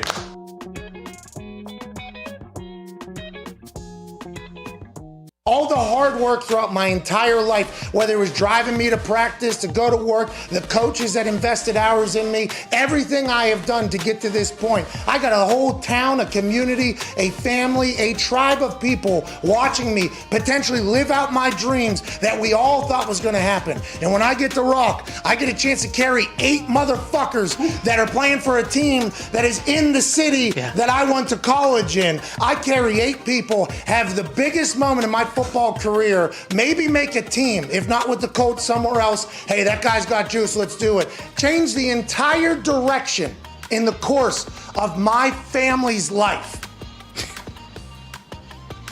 I can't be excited though. No. Nope. Don't even think Don't about it. you fucking dare. Are you kidding me? All that just happened and everything I just said there and more is potentially happening in that one play? Don't even fucking think it. Get your fucking ass back in the huddle. You know Barry Sanders? Hey, Barry Sanders, he'd score a touchdown and he would just hand it to the ref and he was gone. Why don't I? Well, Barry Sanders also won the Heisman, right? Yeah. It was also like the all-time leading scorer in this whole thing. Barry Sanders was unbelievable, worked his ass off. Let's not get crazy. And Barry Sanders had the ability to act like he had been there before because Barry Sanders, by the way, had fucking been there before. And maybe Barry Sanders, the way he goes about business isn't how everybody goes about business. Maybe there's a lot of different stories, a lot of different situations, a lot of different life events that lead to somebody acting differently than somebody that just acted, almost robotic while being one of the most exciting and electric players in the history. Got nothing but love for Barry Sanders. Let's not get crazy. But there's a lot of people tweeting, act like you've been there before. It's like, you think this motherfucker's been there before? He hasn't. This dude just carried 8 people and maybe changed the entire life. He can't be excited. Aren't we a game of emotion? Aren't we a game of excitement? Why is this a fucking penalty? Hey, Goodell! Hey, eating your M&Ms, sitting on the chair, being cool. You became my commissioner. You weren't my commissioner when Hey, you dance, you're fucking out. Your sock slide, you're fucking out. We don't want anything. We want robots, no emotion. Everybody hated you then, Raj. All right, everybody hated you. And nobody understood why you're trying to take the fun out of the game. You're doing it because you want to be able to just pluck and play. You didn't want to have players be brand names because then you could replace them easily. Okay, I understand the business side of it, but we all agreed, the tribe has spoken, that the game's better when people are excited. Some things are too much. All right, some things are way too much. There were some dances that happened that looked a little bit more like basketball, where we're all like, there's no way that can happen with a full line dance. We get it, there was some. But it added to the game. The excitement added to everything. Now taking away this and making it a point of emphasis. And I'm not saying that there should be egregious, if something egregious happens, they should penalize them. Yes, please. It's not for the good of our game, not for the good of the league, not good for fans, not good for anybody. I understand that's going to happen, but a point of emphasis means, hey, we're cracking down on this because we don't want it to happen anymore. And why are we targeting that as opposed to targeting something else I'll never understand? My commissioner, Roger Goodell, is going to get to the bottom of this if Sam Acho doesn't do it first. Yeah. I assume Raj had to walk in there and do a full, you know what I mean? Yeah, curtsy. Hey, we're bringing a big sports stooge thing over here. Is that okay? Yep, deal. Perfect. Let's get some tea. Let's get the fuck out of here. How do you think that went between Raj and the Queen? You think she liked them? Yeah. I bet she liked him. She probably knows a lot. Like, what if she's sitting there and then all of a sudden she's like, so what about the Deshaun Watson situation? What about the Deshaun Watson situation? What about the Deshaun Watson situation? Huh? that was spot on accent. Hit that one out of the park. Like, what if she's really dialed in to the NFL?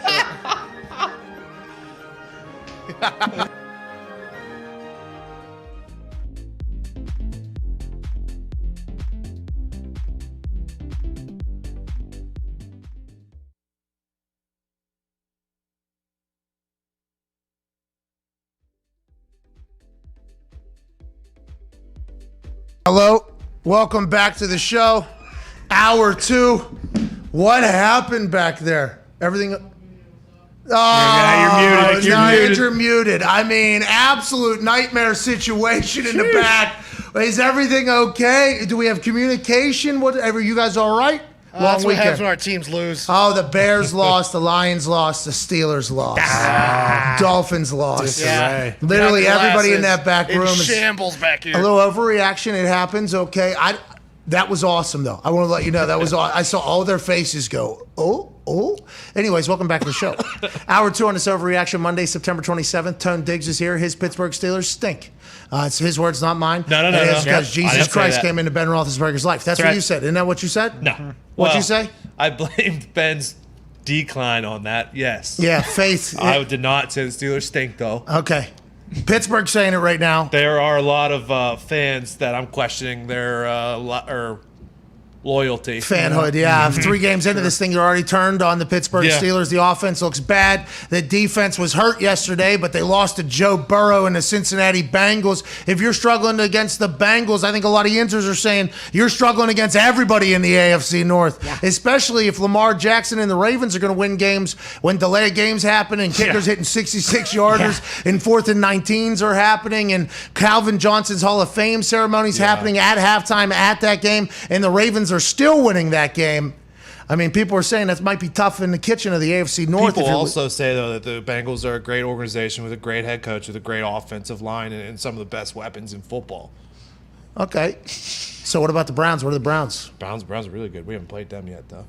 What about the Ravens? Hopefully by then... Ravens aren't good, no.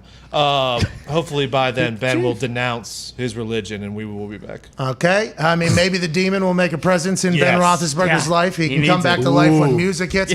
Boom, boom, boom, boom, boom, boom.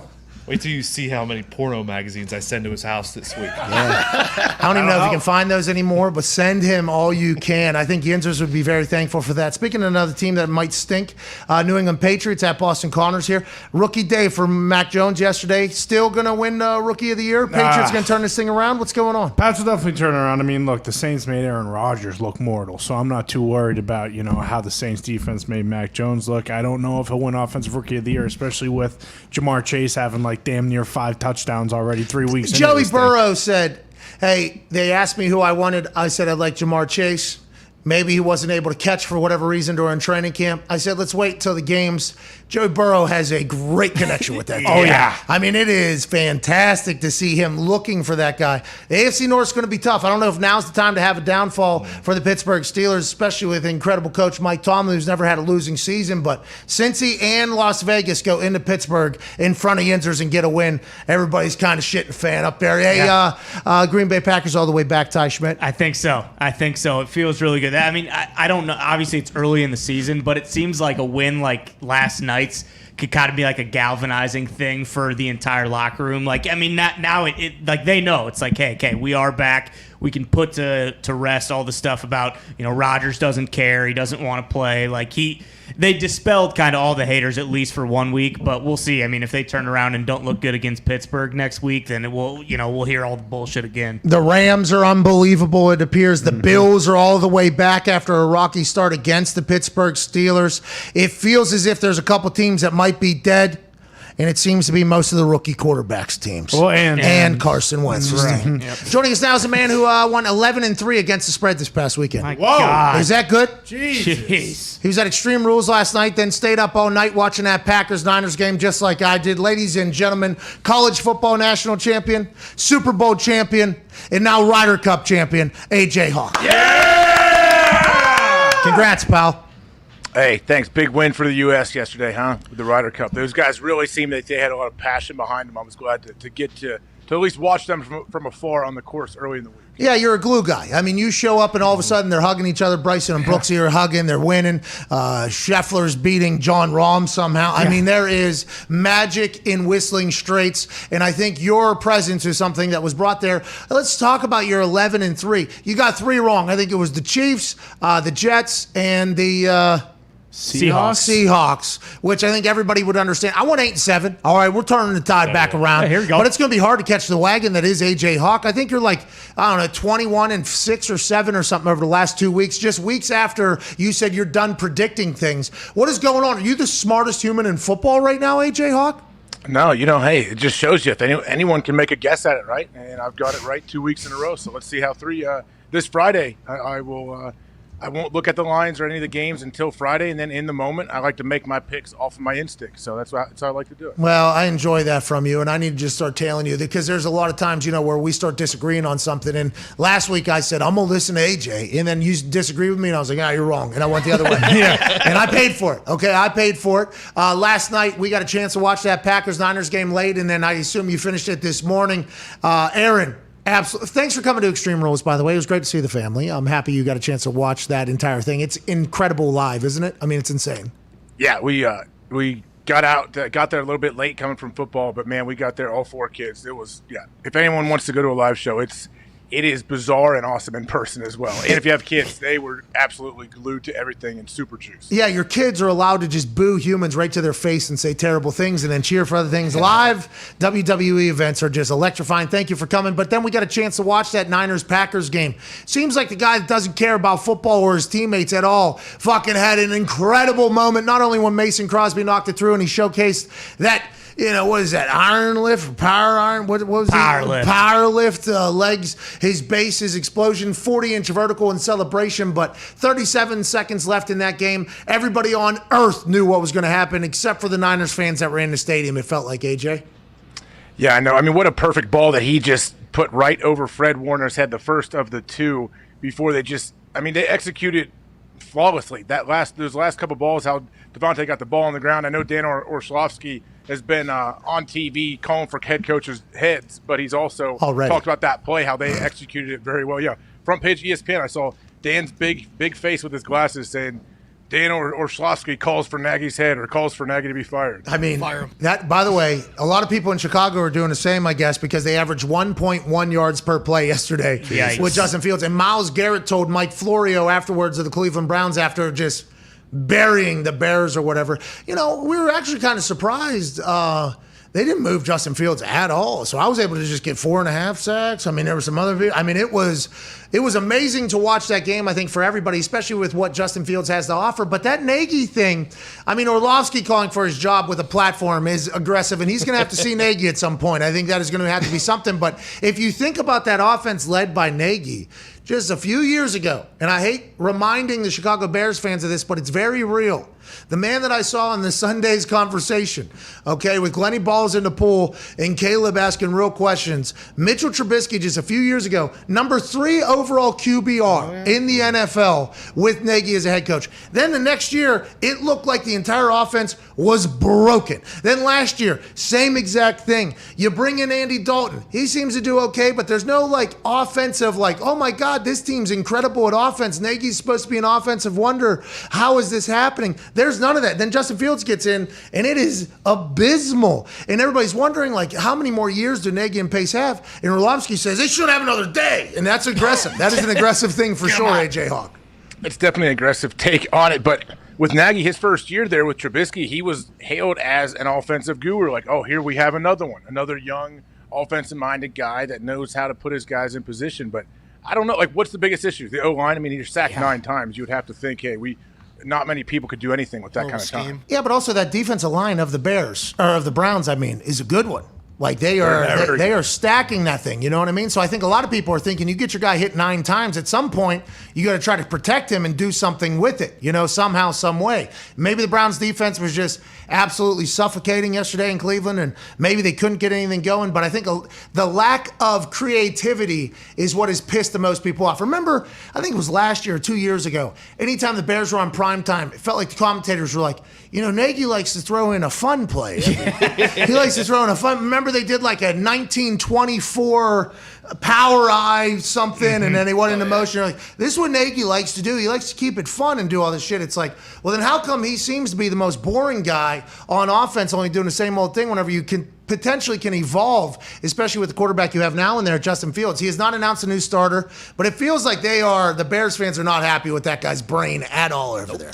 Yeah, it's a no-win situation. If you're not winning, no matter what you do, it's going to get criticized. So if you're winning, cool, you can sweep it all under the rug. But if he does run some crazy things that we've never seen and all these exotics, they're going to say, how about trying to win a game before you start running the annexation of Puerto Rico, pal? People get mad either way. So, hey, you win games, you can keep people quiet a little bit for a while. You lose games, they're going to pick everything apart. Winning cures all. Even if you aren't deserving of the win and everybody knows it, no questions are asked. We're undefeated. It's hard to win football games. You know what I mean? It's hard to win football games. But the Vikings, for instance, they get a massive win against the Seahawks. What are the Seahawks? We don't know. 2 second-half collapses, it feels like, by the Seattle Seahawks. Not normal at all. I assume they're going to turn it around and get it right because what they did against the Colts week 1 looks pretty fucking good. But the Vikings, they literally lose to the Cardinals last week because of a missed field goal that was this close. And it was a 34-yard field goal. They win that game. They're 2-1 right now. Completely different narrative about they needed to win this before the entire team imploded. It's very early in the season, but there are a couple bounces that are going different ways that almost makes fans, and I can't help but thinking as well, this isn't the year for this fucking team. You know what I mean? It just feels like that's already starting to happen. We're close to almost a quarter of the old season away. Yeah. What is a quarter of the season? 4-point what game? So next Wednesday? Yeah, next Wednesday or Thursday. Yep. Okay, we'll be about a quarter. But we're about a quarter of the way through the season. It feels like narratives are already starting to build, and there's a couple unlucky things, like the Lions. I mean, they should have beat the Ravens this year. There's a lot of things. Dude set a record. Yeah, think of how different we're looking at Detroit right now. If he doesn't make that kick, oh my gosh, Dan Campbell, we get the right guy. We're on track. I mean, hey, I still like to fight the Lions. Haven't I like that? I think I took them, didn't I, with their points? And they covered? Yeah, you did. Yeah, you picked a lot of winners. Yeah, 11-3. We need you to just keep on. I mean, the Chiefs, come on. I should have listened. You guys told me the Chiefs never covered. They didn't. The Vikings that one surprised me but hey, look what it took. I read that they said Kirk, it's a different guy. There's a different human in there, a different kind of Kirk. And Zimmer, his head coach, who's been very frustrated for many different reasons over the last few years, so had glowing praise for Kirk and said, this is the best our offense has played since I've been here. Jim Irsay said, you just said for many different reasons about Zim and Kirk and everything like that. Jim Irsay at the Jim Irsay collection, I believe down in Nashville, with all of his instruments, and people could come see everything he's collected. He had that sing-along. You heard him singing on here. Yeah. And I would do it a disservice if I did this thing. He did a couple interviews too. And if you think about him singing there, he's in a great mood, right? Oh yeah. Pumped. I think Jim loves Nashville. And then he was giving an interview, and I didn't hear the interview. I only saw the clips. He said, this Carson guy, he's hurt. He's also not vaccinated. I mean, so it feels like there's a chance that those types of conversations are happening, not just between Zimmer and Kirk, but probably in every single building. But those would have got very loud if the Vikings go 0-3, where they could very easily be 2-1. And I don't remember their first week game. I assume Vikings fans think that they could be 3-0 if they really had to. Yeah. So it's so early. But there's so much to chit-chat about Aaron, though. Let's go back to Aaron. You talked about that one throw, and we kind of got off the page there. Him jumping, him celebrating, him enjoying himself. He has to be bathing in everybody's regret for everything they said about him over the last few weeks, huh? Has to be. Yeah, and I think the good thing that he does, like he doesn't get too high or too low with any of these things, like the outside influences, anything outside of Lambeau. Yeah, in the game, of course, he's very excited. I thought the coolest part was when they got up there to spike it, and he spikes it, and he is juiced, like fist pump. Huge fist pump. I know that was like a natural reaction for him, but I hope Mason saw that. I would imagine that would bring a lot of confidence to the kickers. Well, yeah, as soon as Aaron goes like that, I thought of Mason jogging on, seeing that, and be like, well, I got to fucking make this. You know what I mean? Like, I got to make this now. But Mason, is it harder then? Is it more pressure on you if you saw like, oh, man, this guy definitely thinks I'm draining it. This is tough. No, I think Mason's a G. I knew he was, Mason, Aaron knows, like, Mason kicks 50-yarders like they look like chip shots to him. Mason has been doing that whenever he came out of college, Colorado, I believe. I was in college. He was a buff. And, everybody was talking about how big his leg was. And this was when I was in college, and I also had a massive leg. So I was at a point where, like, oh, he's allowed to kick these fucking long ones. I mean, if Rich would send me out, I mean, maybe, there's always... Hey, be honest, though. You thought, oh, he's in Colorado. It's because he's got that thin air out there. That's the only reason. Yeah, that was going to be my next one. Yeah, this fucking guy. These would be the things that I would say, and I'd never met him before. And then I was on the same field as him, and I was like, oh, this guy can fucking bomb footballs. And he's just been able to make it look so easy for so long. He's always been incredibly cool to me. It sounds like Aaron loves him. It sounds like everybody absolutely loves the guy. I'm very appreciative of everything that Mason Crosby has done for the game. But watching Aaron celebrate that, I mean, I don't know if Mason saw it, but if he misses that, everybody's going to ask Aaron. It seemed like you thought he was going to make that kick. What are your thoughts on Mason Crosby? In that Detroit game when he went 0-4, I think Aaron was like the first guy, 0-4. Aaron was the first guy that went over to him. So that's a great relationship between those two. You need a good kicker if you're going to be a great team. Yeah, and I don't think you really appreciate great kickers until you lose them, until you've had them for 15 years, and then all of a sudden they move on.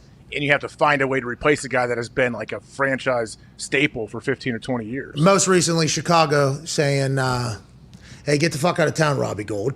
Yeah. He's still kicking. We love you, Robbie. Yeah, you didn't at the time, though. You forced him out there. Like, allegedly, New England did to Tom. Now a bunch of other quotes are coming out from Tom's. Tom is now saying, and also Adam Vinatieri, but Steven Gostkowski came in and did great for you guys. You got very lucky. Some places don't. Joining us now, a man who's going to break down everything that happened yesterday. I'm sure he has a couple different viewpoints on a few different games than we do. Something we might have missed. This man will catch and cover, because for 9 years in the NFL, he played corner, nickel, and safety. Now he's the host of Man to Man podcast and Everything DB. Ladies and gentlemen, FanDuel's own Darius Butler. Fellas, what's up? How are you, man? What's the big storyline of yesterday that we haven't covered enough, you think? I mean, you guys have been covering it. I mean, I'm the leader of the Justin Herbert fan club, so that's probably my favorite team to watch. That whole division right now is on fire. Obviously, the Chiefs are struggling, but I love watching him play. Love watching that team play. If they clean up those penalties, man, that Chargers team can beat anybody out there. Before we move on to any other games, let's finish that Justin Herbert conversation pretty quickly. Why and when? I think what I viewed last year when he went down to Tampa, and he was, I think it was like his second or third week, and Tom drove down, and then Herbert answered. And it wasn't just like an answer, it was like an emotional answer almost. I'm like, oh, this guy's got like that competitive edge there. Yesterday, he did the same exact thing in their house, answered when he had to, always seems to be comfortable. At what moment did you think, like, okay, this guy's a guy? When was it, and how do you feel about him going forward? I mean, honestly, his first start, because he got told, a few minutes, if that, before the game that he was going to go and play the defending champs at that time, the Chiefs, and then took him all the way to the wire. So at that point, it's like, damn, you had some question marks never about his talent, but about his leadership and those other things. And then I read Mina Kimes' article on him about him being an introvert, kind of being misunderstood. And if you watch him kind of through that lens, you look at him completely different. He just always calm. The moment's never too big. They went down. He took advantage of that team, that Chiefs defense all day. 4 touchdowns, no picks. Went and scored. A lot of people thought he scored too early. Don't give the ball to Mahomes, because you saw what Rodgers did with 37 seconds. Mahomes got it with 32. in the timeout. But Staley said, F it, get the points, trust your defense to go out there and get a stop, as he should. And they did. But Herbert, man, the moment's never too big. And he's got great weapons, too. Keenan Allen, Mike Williams, Eckler in the backfield. Great way. Dog. Hey, D-Bud, okay, what about the Pittsburgh Steelers? Now, Diggs has his own theory on how they can turn things around, but what are you seeing? When you see, like, Big Ben, he looks a little gun-shy maybe. I don't know. What's going on? Hey, hold on. Before you get going, Darius, Diggs' reason for why they're not doing good is because Ben Roethlisberger found Jesus and he became soft. Before Jesus, he was a much better quarterback. So just because AJ kind of slid it in there, I wanted you to know the full context of what his answer is. He needs to denounce Jesus, is what Diggs is saying. BJ and AJ. I'm going to stay away from that. I'm going to stay away from Jesus. Yeah. And I keep it football. I did see some comments about that included baloney in the comments. His bologna, but I'll leave it at that. Whoa. I saw it on Twitter. I don't Tell know him what you're sending him, dude. But The man needs to crack stick. if you just watch him play, man, he looks done, man. Honestly, he looks done. He just does. He looks, and they don't have a contingency plan at the quarterback position. I don't think anybody's that confident. And Dewey Haskins being the guy, Dwayne Haskins, we damn sure know Mason Rudolph isn't the answer there. So that's somewhere they're going to have to address in the draft for free agency this offseason. But he's 39, so at some point, Father Time gets everybody except, Tom Brady. But, it seems like it's catching up to him. And right now, the Steelers got the worst quarterback in the division. And that's something you never thought you would say with Big Ben being under center. Diggs says, get Jesus out of there. All of a sudden, he's right back on top, riding high. Throwing hard, getting after it. I don't know if everybody shares that opinion, but it does appear that if you're not the most healthy human on earth, Father Time can get you. If you're not eating avocado ice cream and all these other things and working on your pliability literally every single day of your existence so you can prolong your career, at some point your body's going to deteriorate. And I think, are we watching that? To everybody, yes. But that's what the big narrative, I think, for me was coming out of the game is like maybe Ben is. Tommy John surgery. His body has always been one that I think takes a lot of abuse maybe. And I don't know. I think we'll have to continue. And Ben, if you watch him, obviously you guys watch him most of his career. Like he played. He's a quarterback that plays with a lot of instincts. All right, he's not like a guy who just is like a surgeon like Drew Brees or Tom Brady or even Rodgers. He'll buy more time. He'll fling guys off of him. He'll kind of create things, as it comes. So he can't improvise like that anymore. And obviously he doesn't have the arm anymore. So everything I'm watching, if I'm playing him, if I'm game planning for everything is, 8 yards or shorter. It's a quick throw. Najee Harris looks like a great pick. But would you have gone somewhere with a quarterback maybe to replace Big Ben? Going forward, who knows? But it looks bad right now for the Steelers. I didn't expect them to lose back-to-back home games, but here we are. Okay, so whenever you look at the Washington football team, in their bottom three in every basic defensive ranking, especially after what happened at the end of last year, and they invested obviously in Chase Young, and it seemed like everything was on the up and up for them. The Bills just blew them out of the fucking it was a blowout up there. Is this the Bills? Why are the Washington football? Why do defenses sometimes take a step back? Is it a chemistry thing? What are your thoughts on that? Man, I don't know, because they got up front, they got all dogs across that front, and they coming into this year, everybody had them billed as a top 5 defense, and I feel like every week, the other offenses kind of had their way. The Chargers the first week, second week, Danny Dimes probably had his best game against them, and then the Bills came out and put a 40-burger on them. So I think it was a combination of the Bills and Josh Allen kind of finally showing up, and the Washington football team just not playing good complementary football. But that defense is definitely taking a huge step back. I honestly don't know why it is. I'm not like Dane. I haven't, went and watched every game yet. But I don't know. Dan Orlovsky said the New England Patriots offense would be better than Green Bay Packers offense. Yep. People forget about that. Let's not forget about that, because he was dancing all over me after week 1 when the thing did the whole thing. Yeah, he did that. I just want to let you're right. I appreciate you saying, I haven't watched the film. I don't know why, but it's getting hot over there, I think, for Ron and that entire Washington football team. They're going to have to figure it out, especially if the Cowboys win tonight. I think that'll be like a staple in the – if Philly wins tonight, though, the NFC East continues to be a fucking guessing game on no idea. I'm sorry, AJ. Go ahead, pal. Oh, you're good. Hey, D-Bud, so Tampa Bay and the Rams. Are the Rams that good? Are you worried about Tampa Bay and Tom? What do you think, both of their futures are? Big game. It was a huge game. I think that was a game that everybody was locked in for. And the Rams look damn good. Stafford looks like Stafford, but just a completely different supporting cast, starting with the play caller. So he looks great. And Tampa was banged up too. You didn't have JPP. Obviously, AB, was missing on offense, and then you were down to your, fourth and fifth cornerback out there, and you're not getting good sleep with your top guys out there going against this offense. But you got, Woods, Kupp, Deshaun Jackson, and you got guys who aren't getting a bunch of reps together. So it was some pitch and catches, and they look damn good though. They look damn good. But if they meet again later on in this season, let's say playoff time.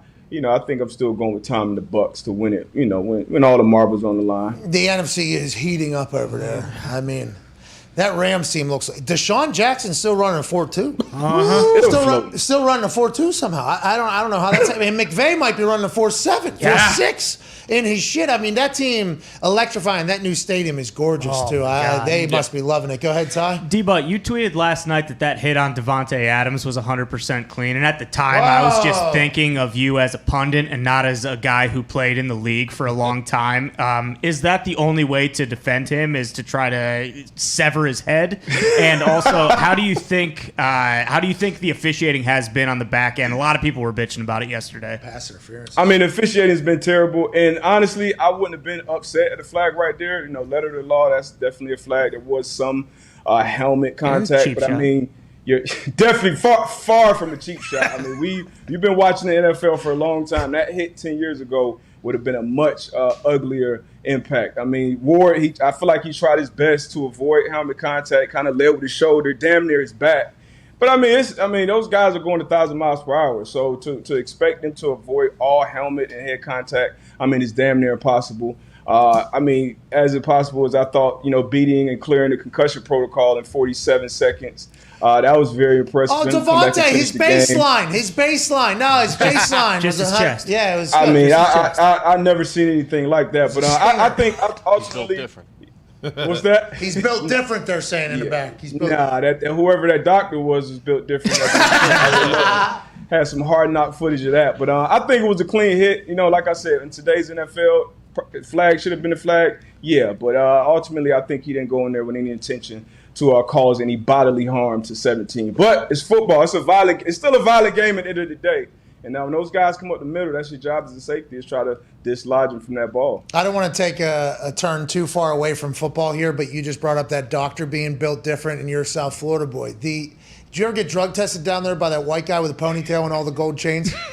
No, not him. We had the same guy, but I never tried to bribe him either. Well, that's the guy. That's the guy, that white guy with the ponytail with the gold chains. I got tested by him in Fort Lauderdale one time, and he was much different than every other piss collector that I had ever seen. I've been tested in Carolina, Pittsburgh, Vegas, California, Indy, obviously, over 200 tests over a... Did they ever get you internationally? No, I never got international. Never got you on vacation, okay. No, Sebastian Janikowski actually told me to go on cruise. What they do, land on boat, and that was right. That is how I got away from them a little bit. They were not able to do that, but I got tested everywhere. That South Florida guy, though, that's being brought back up into the stories because of what's going on with Lael Collins, I believe, with the drug test situation, and then obviously the Von Miller situation that happened and many others.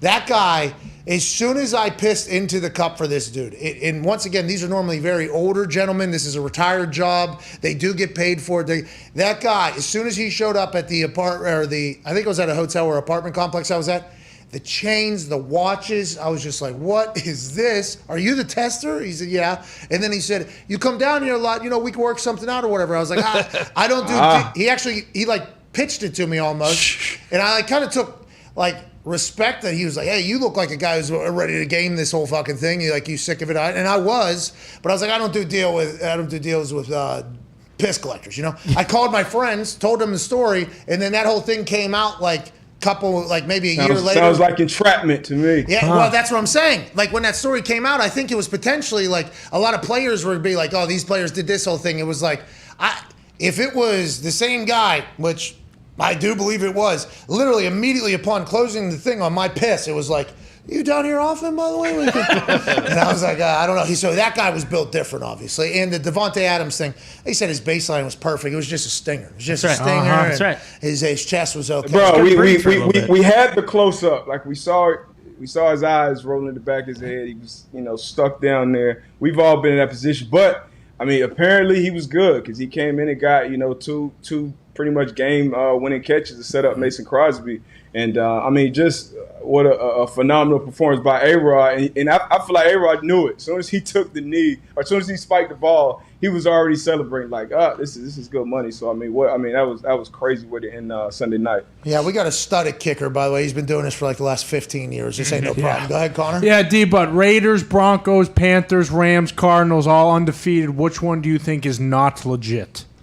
Ooh, if I had to pick out of that crew, I would probably say the Panthers. Whoa! They started off Sam Darnold's Panthers. They started out. This is because he said that Darnold stinks. Yeah, you hate him. This is that. Saints, Texans. You got a favorable season to start. But if I had to pick one, I would just say them for those reasons. Now you're down C-Mac, for a few weeks going forward. You lost J.C. Horn for the year, just traded for C.J. Henderson. I still love that defense. But if I had to pick one of those teams that if I had to fast forward to week 12, who would have the worst record out of them all, I would definitely go with the Panthers. Jeez. D-But what about Jamar Chase, what he's doing in Cincinnati after all this talk in preseason? Oh, he can't catch it. He's got the yips or whatever. I remember telling Pat, I think it's a whole mental thing. You can catch jugs all you want. That dude obviously has great hands. What do you like? Are you worried that we could go back to that and he could get the yips and all of a sudden he has a drop and like, let's not let this happen again? Hell no. Pretty negative questions, by the way. Who's the fakest undefeated team? Hey, how's this guy get back into the state of mind where he can't catch a fucking ball? I'm the one that told you not to worry, and you're the one that said you need to just do some jugs. All right, terrible coach. Like that's what you would tell a guy when it's a whole thing going on. He knew he was confident the whole time. But I'm just saying, the Bengals look good. Yeah, they blew that way out of proportion. They blew that way out of proportion. They asked him a question. He answered it. Obviously, the balls are different. But, he's back with his quarterback. And that was a guy that missed just like Parsons. He opted out of that 2020 season with LSU. So it was a long time, for him going without playing live ball. But, 4 touchdowns. I think he was tied for the league lead with touchdowns. He's doing the same thing he was doing in college at LSU. So I won't worry about Chase, at all, especially with him being with Burrow. And Joey, I think, is looking for him, too. There's just a natural. Yeah, right. And I think that's why whenever they drafted Jamar Chase, everybody was like, we should keep Joey. I even said, shouldn't we keep him standing? Yep. More so than who we're worried about he's throwing to. They invest in the line. He loved that guy, said he had a great connection. It's been very evident these first couple weeks. Go ahead, Tone. But I'll give you a more positive question. Thank you, Jesus. Do all these rookie quarterbacks just fucking stink, or is it just because they're rookies? Come on. I honestly, the guys, you look at Trevor Lawrence, you're going 1, Zach Wilson 2. Those teams are picking 1 and 2 for a reason. They kind of stink all around. And it's gonna be a grind. I heard you guys took a moment of silence for Zach Wilson's first 3 years because y'all knew it was coming. But it's ugly. And you had a much shortened offseason this year too. So you're coming off of COVID, and now you don't have as many OTAs. You don't have as many of these reps. So when you're seeing a lot of these looks for the first time on Sundays, and these coordinators, they salivate playing, rookie quarterbacks. The best of the best are going to struggle. So I think it's a combination with that. But I think all of these guys would be good long term, especially Justin Fields as soon as they get rid of Matt Nagy. So you're calling for look at Dana, University of Connecticut. They just love calling for people's jobs. Orlovsky literally. Our coach got fired. Fire them all. Fire him all. Get him out. I called for Nagy's head before the season though. So as soon as he announced Andy Dalton was going to be a starter, which doesn't look like a terrible decision at this point. But I just feel like you draft a guy like Justin Fields, and you're in an organization like the Bears who've kind of been looking for that guy. You're supposed to be this offensive guru. You obviously missed on Mahomes and Watson. Trubisky didn't work out. You go and draft a guy 11 who, with the college resume that Fields has, it's your job as a coach to have him ready, come week 1 and kind of build that franchise going forward. So 1 net passing yard yesterday, that's embarrassing. That is tough. That's not a good start, and let's hope that does not crush old Fields' confidence. The only way we can go is up, though, Fields. Hey, don't go up, man. Road will get better. Trubisky had the same stat. The same stat? Stat line, yeah. Oh, yeah. The 1 yard. Yeah. Josh Allen ain't going to let him play for some time. But, that team seems to be absolutely rolling in Buffalo. And last question here before we let you go. We can't thank you enough for joining us. I mean, Two Sprains is a fucking wild animal, dude. Two Sprains is a maniac on the field. And no T.Y., which should be chatted about. T.Y. is an absolute weapon, a stud. Defenses normally double team, triple team him even in some occasions because we had no other weapons when he was there. But this Colts team, Darius, 0-3, didn't even look like they were close to winning yesterday, pal. Yeah, it was, what was it, a 9-point game? It looked like if you watched the game, it could have been a 21, 24-point game. Just did not look good. They stink. They stink. They stink at football right now. They stink at football. Tennessee had 3 turnovers and still won the game. That's what's crazy. -3. -3. I think it was -3, wasn't it? I think no. Yeah, -3 for the Colts. Yeah. For Tennessee, and they still won. Yeah, still won. Yeah. Absolutely. Yes, and that you guys know that rarely happens in the NFL. -3. It's that's tough. That's tough, man. It's tough. It doesn't look good. 0-3, tough. They stink right now. They stink. It's simple as that. They stink right now. But they do have the guys in the building, I think, to still figure some things out and turn it around. Titans, they just stacked 2 back-to-back wins. Then you got to win against your divisional opponent who you think will be there at the end. So that was almost like a win and a half yesterday. But it's still a long season, still 14 games left.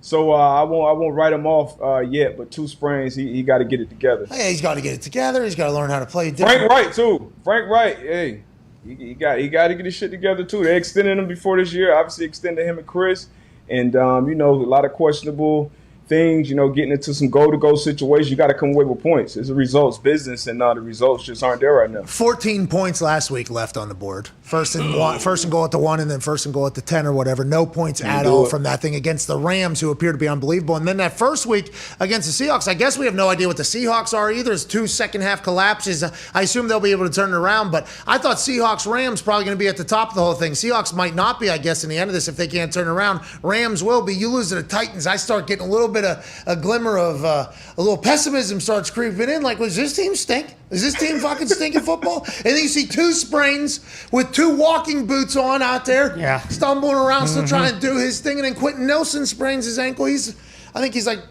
top 10 player in the NFL. He's gone. Yeah. All right. It was a very negative conversation with you today. Your fault. Whoa. Your fault. What? Your fault. And then my fault at the end for even mentioning the Colts. D, but I appreciate you for joining us, brother. Appreciate you, fellas. You're the best. We got to get you in studio throughout the season at some point up here. Let's do it. It's going to get cold, too, so, you might want to. Yeah, let's do it. Let's do it before Thanksgiving. Yeah, smart. That's smart. Ladies and gentlemen, Darius Butler. That's smart. Oh, man. Colts stink, AJ. What? Oh, man. Who do they have next week? Who knows, Doesn't dude? matter. Who knows? Unless it's the Texans. Is Carson all right? Like, Dolphins going to practice the this week at all? We got the Dolphins. Jacoby. Revenge game. Uh-oh. Jeez. Is that in Miami? Oh, yeah. Oh, no. 170 degrees. Yikes. Not good for ankles. Oh. And that's a grass field, I think. So. Oh, yeah. That's good for his ankles, though. The heat in the grass is going to help that ankle. Loosen it up. Bro, if you got something that just is like this is literally what it was like. He was on stilts yesterday, right? He was really like this. And I think there's a Mr. 305 concert before the game. Oh. You're telling me Pitbull, as Two Sprains comes running out onto the field, just fucking all calves? Dude, we're in trouble, dude. Toy soldier. Pitbull's great. Look out. I love Pitbull, okay, Mr. Worldwide. I actually watched a documentary on him. He used to be a rapper. He used to have dreads in. Then he found a beat, I think, with Lil Jon and just took over the entire world and changed music forever. Now he only wears suits and does big business. I get it. He needs to keep his fucking mouth his mouth shut, okay, before this weekend's game. We can't be going 0-4 to the fucking Miami Dolphins, dude. Can't have it. Looks like all roads lead to 0-4. I'm sure he's one of those minority owners, too, because isn't Serena an owner of the Dolphins as well? Mark Anthony. Yeah, I saw J-Lo, I think, was part of that whole thing one time. We played a Monday Night Football game down there, and all the stars came out. I think it was my rookie year, second year maybe. More than yesterday in L.A. A lot of stars. Yeah, what was Larry David doing there? I hope he was forced to be there. That's not good for his reputation. Something to do. LeBron was there. Yeah. Bill Burr. Yeah. Something to do. Everybody was there. Yeah, it's just, hey, let's go hang out at this space station. Yeah. That has a football game inside of it. That Tom Brady's there. Yeah, everybody wanted to go to. Everybody was there. Yeah. Good for them, man.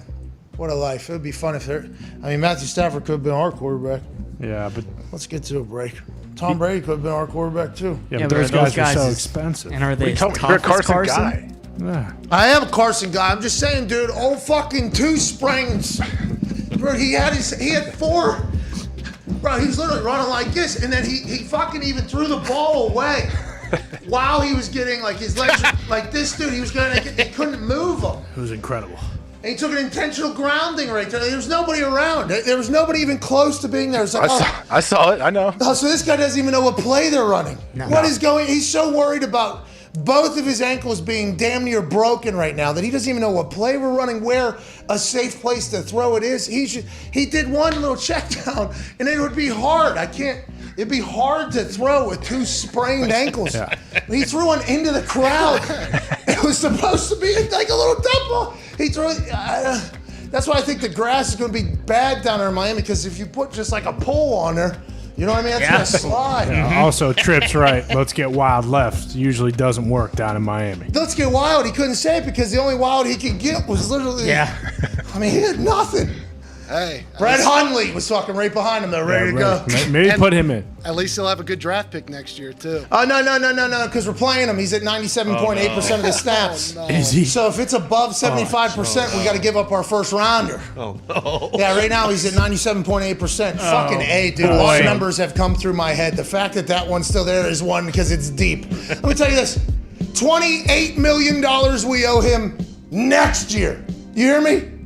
Next year. We can get rid of him. We can cut ties. It'll only cost us $15 million next year and then free the year after that. But we're in this thing for a bit. $21 million this year, $28 million next year, $35 million if we're to get rid of him this year, $15 million if we're ready to get rid of him. I mean, we are in this with the Carson, so I'm on his side. I would just like him to potentially go get hypnotized and play football differently. Yeah, and that is something I think can happen. It sounds like, you might be lucky because Irsay's not too far away from hitting him in both ankles with a sledgehammer and breaking those things, so he can't play 70% of the snaps this year. Seems like Irsay, before yesterday's loss, where it looked like we could lose by 30, wasn't exactly thrilled with the situation. I'd love to hear him with a guitar right now singing the blues. He's probably doing that right now. Oh, yeah. Uh-huh. He took 10 sacks, that's all. 21 million quarterback. He's got 2 ankles sprained and too much pain, yeah. I got this guitar from Jimi Hendrix. Something. Dicks, though. Yeah. That's probably what Mr. Irsay's saying. It's tough. We're back in 4 minutes with some phone calls on the 5-Hour Energy phone line, 1-833-4-MAC. Can't wait to chat with you, OC and 4.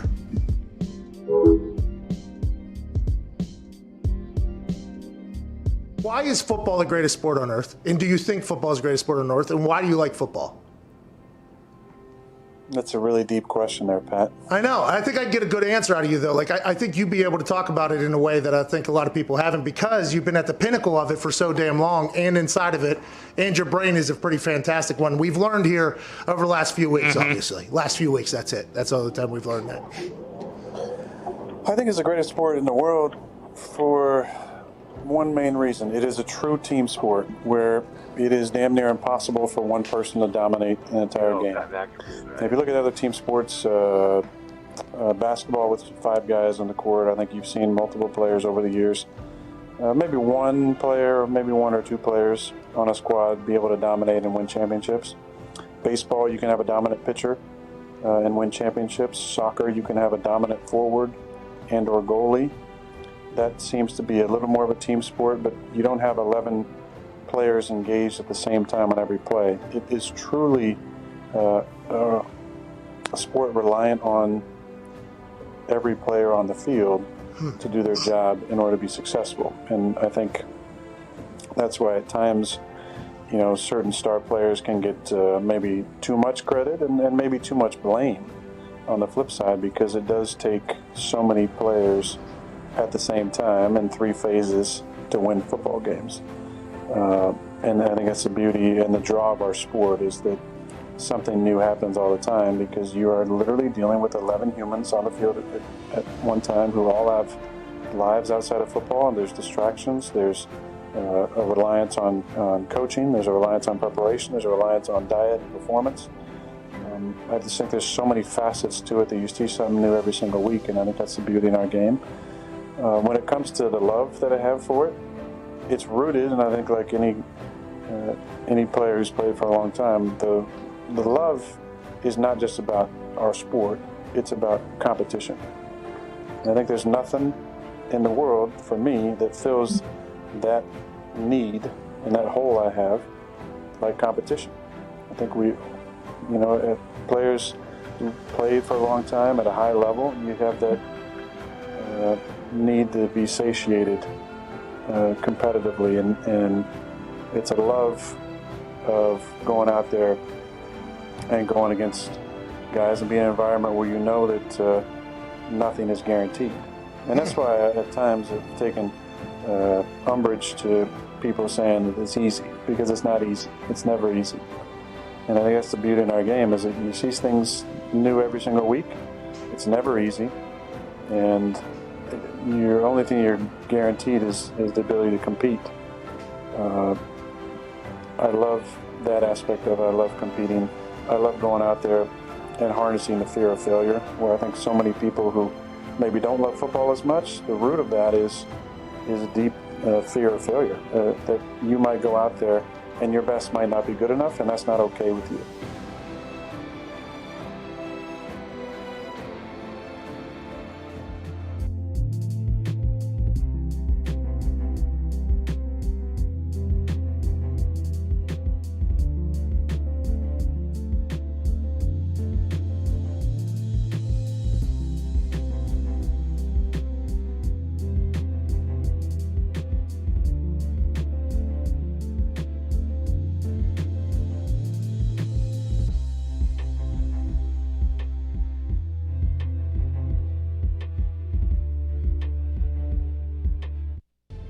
This is the Pat McAfee Show on Sirius XM Mad Dog Sports Radio. We thank you for taking the time to seek out this small regional show that streams internationally. Here's Pat and the boys. Welcome back to that show. And attention, gamblers of all shapes and sizes, our friends at Manscaped have a can't-miss bet for you. Here we go. The leaders in male grooming just launched their 4th generation performance pet. Come on. What's that all about? I don't know. Stupid battery. Battery was perfectly placed on top of this stack of very, very properly stacked papers. How many Completely papers are here, you think? I stopped counting after 4,000. Yeah. Over 10. There's no way Zito got past 4. Yeah. But there is so many. It's starting to get a little bit out of control, AJ. You were wrong earlier, like months ago, when you said this was What's out that nasty thing right there I'm looking at? Is that trash? No, it's a horn. Some kind of nasty? Viking horn. horn. That guy traveled across. It looked like a trash. That guy traveled across the ashtrays you have. That's Jesus Christ, AJ. Have some respect. Ever heard of him? We know Diggs doesn't. Oh! No. I don't think that's the case. Because remember, Diggs at one point did have faith as number one in his entire pillar of life. That's right. What he is saying is Ben Roethlisberger needs to stop having Jesus in his life, because it appears if he wants to continue to be a good football player, he would have to go back to the days whenever he was un-Jesusing. Yeah, my Lord and Savior and I have no qualms, okay? Just what you did to my quarterback, that's a different story. Yeah. Anyways, the betting odds are in your favor when you use the Lawnmower 4.0 on your balls. Across the board, this is the package to get you in the mood for whatever your gambling heart desires. Join the Manscaped movement by going to manscaped.com/Pat to get 20% off and free shipping. The Performance Package 4.0 by Manscaped is the ultimate parlay to take your grooming game to the next level. Hitting a favorite is fun, but shaving your balls with confidence? It's unbelievable. Hell yeah. The folks at Manscaped have given us and our trust. You get it. Anyway, so Lawnmower 4.0, it's the greatest. It also has a lot of other things in the Performance Package 4.0, including liquid formulations, crop preserver, ball deodorant, and a lot of other crop reviver, ball toner, and everything else you possibly could need. Go to manscaped.com/Pat and get 20% off and free shipping. Don't gamble on shaving your balls with the wrong tools. Choose Manscaped. Your balls will thank you. So this thing, I mean, you can't have it. This thing has proprietary technology that they have that you literally won't nick or cut your ball sack. Wow. Incredible. Perfect. It's unbelievable. Shout out to them. Manscaped.com/Pat. Go ahead and manscape all willy-nilly on your willy-nilly. Let's go to the phone calls. We got a couple minutes here, AJ. Let's go to George in Baltimore. Why be less when you could be more? George stinks. He's on mute. Yeah, I'm here. George, there you are. George, were you at Jimmy's Seafood? Were you at Jimmy's Famous right there, distracting you with whatever they got going on? What's going on, George? What's going on? First-time caller, long-time listener. Love the show. Oh, great to have you, dude. I love you, man. Just want to shout this out to Foxy. How does it feel to lose to the greatest kicker of all time? We didn't lose to Justin Tucker. We didn't lose to the Baltimore Ravens. We didn't lose to Lamar Jackson. We didn't lose to Coach Harbaugh. We lost to the Calvin Johnson curse, and I think everyone knows that. Yeah, and the refs. I mean, the refs are also a part of that, but the Calvin Johnson curse affects the refs, by the way. Right. Maybe a ref that has refed for 700 years, and every commentator and ref official person that has a microphone on TV will say, now remember, the back judge's job is to look at the ball, then the play clock, then you have to look back down at the ball. So it's actually a little bit longer. That's what they always say or whatever. You would have never known, unless you fully believe in the Calvin Johnson curse, that particular ref at that moment would shit his pants and not look at anything at all and let that zero sit for 1, 2, 3 almost seconds. And then Lamar Jackson takes a snap, throws it out of bounds. If that thing's back 5 more yards, obviously the ball's not going in. No. But also you gave up a 4th and 19 right before that. So that might have fed the curse a little bit. You know, that fire was already started by the Calvin Johnson curse. You guys give up 4th and 19s to the Baltimore Ravens in a game-winning situation. That's a kindling. That's a gasoline, man. You guys light yourselves on fire, man. Yeah, we need it. That's what's going on. Such a shame, though. MCDC should be celebrating today. Instead, we saw the greatest kick in the history after a terrible delay of game miss and a 4th and 19. But the Lions going to Lions till they pay fucking Calvin Johnson. Bingo. I mean, yeah, I feel like it was a little bit of a moral victory for Detroit. They should have won. If you say, hey, if this dude wouldn't have set a new NFL record, we would have beat a very good football team. A moral victory? They booed their fucking owner out of the stadium at halftime. Not the players. They didn't boo the players. Those guys played hard. No, and they didn't boo Calvin Johnson either. But I do like the fact that the stadium, literally, I mean, do we have it? Listen to this. This is high-level heat, dude. This is real. This is a sustained high boo for the owner of the team that they have paid the tickets to go into the stadium to watch while they're about to introduce greatest player. You guys have, Barry Sanders, I guess. Greatest player, Hall of Famer, Calvin Johnson, that you guys fucked over at halftime. This is what the crowd did in Ford Field in Detroit this past weekend to the Detroit Lions owner, Sheila Ford Hamp. Listen to that. This is not modified. That's not just a couple people. It got louder as she started speaking. Did she acknowledge it? No, she stopped speaking a couple times. It was, I mean, it was a horrible situation to be in. Bro, and they're the 81's on the field, and Calvin Johnson's coming out. And when Calvin came, I assume it was a big pop. He spoke for 30 seconds. So I think it was the Lions fans letting old Sheila Ford Hamp know that the man you're about to celebrate right now, you have fucked over. And I like that is what the Lions fans have done. We'll still pay our money for this ticket. We'll still enable you as an owner. We'll still make money for you. We'll still come out here. But we would like to let you know, and hopefully your fucking family know, that we do not appreciate with what you have done to the sport of football in Detroit. I loved it. I absolutely loved it. I give them credit. Yeah.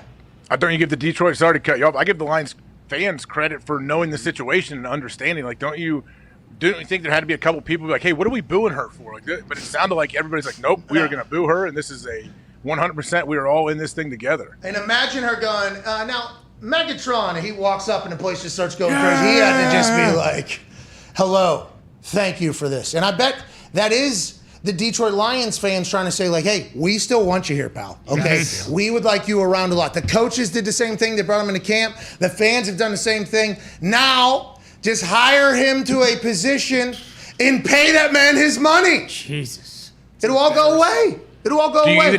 Do you have to even hire him to a position, like some kind of job? You have to give him some kind of title? I don't know. So I tried looking into this, and I tried asking around the NFL, by the way, because a lot of people started tweeting me. They tried to give him his money, blah, blah, blah, and then the salary cap, they can't just give him the money. So I think what I had learned, and I might be wrong here, They can't pay him for his play, because if they paid him for his play, it would have to go towards the salary cap because they're paying him for that. Correct. So it would have to be a new thing that they would have to be paying him for, because if they pay him just a check without anything, it would have, so that's why that 28-hour thing was probably where they fell on.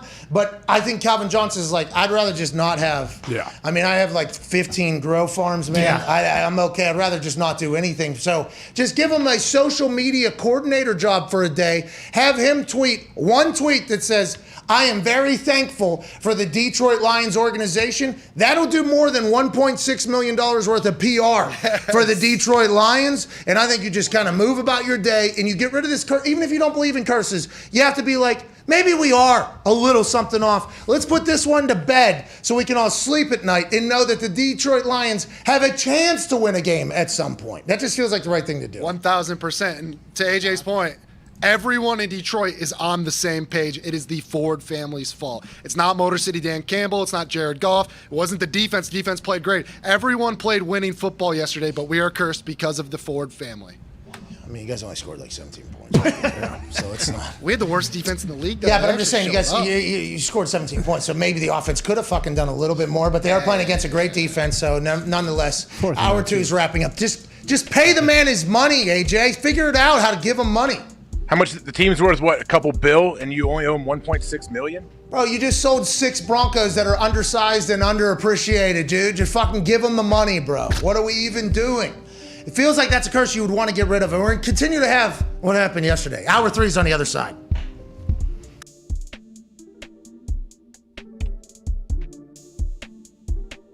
Ladies and gentlemen, the head coach of the Pittsburgh Steelers, Coach Mike Tomlin.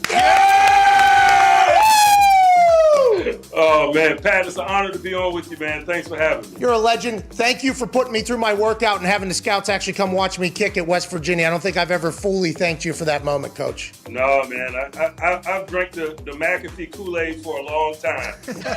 Let's get right into it. The locker room culture changed completely when I was in the league, from when I was a rookie to when I was done, and I retired after the 2016 season. Now it's even more different, I would assume, from when you came into Pittsburgh and everything like that. The dancing on the logo, the TikTok, everything like that you guys have had to experience. What is your messaging in there? How do you adapt and let players be themselves without, doing too much? Because that is a fine balance that you've been able to do, I think, in an incredible job with throughout your entire time in Pittsburgh. I think for me, more than anything, I try to stay connected.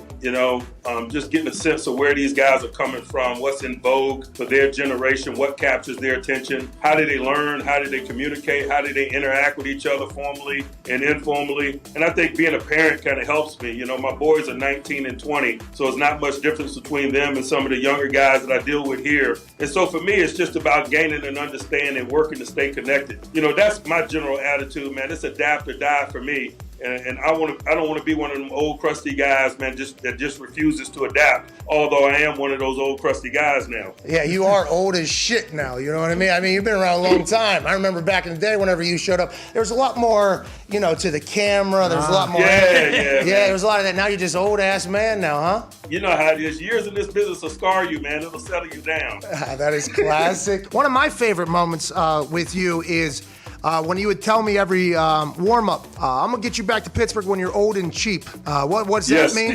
What did that mean? And should that have been taken as a smack in the mouth, like whenever you said that to me? No, man, it was a tip of the cap, man. There's certain guys around this league that I'm really interested in, but I know I cannot afford. And you were one of them, so I was going to wait for you to physically deteriorate a little bit until you came back into my wheelhouse. Yinzers are going to go bananas in Heinz Field this weekend. First time it could be filled up in a long time. I can't wait to see it, and I can't wait to... Oh, mama, I'm here for my life.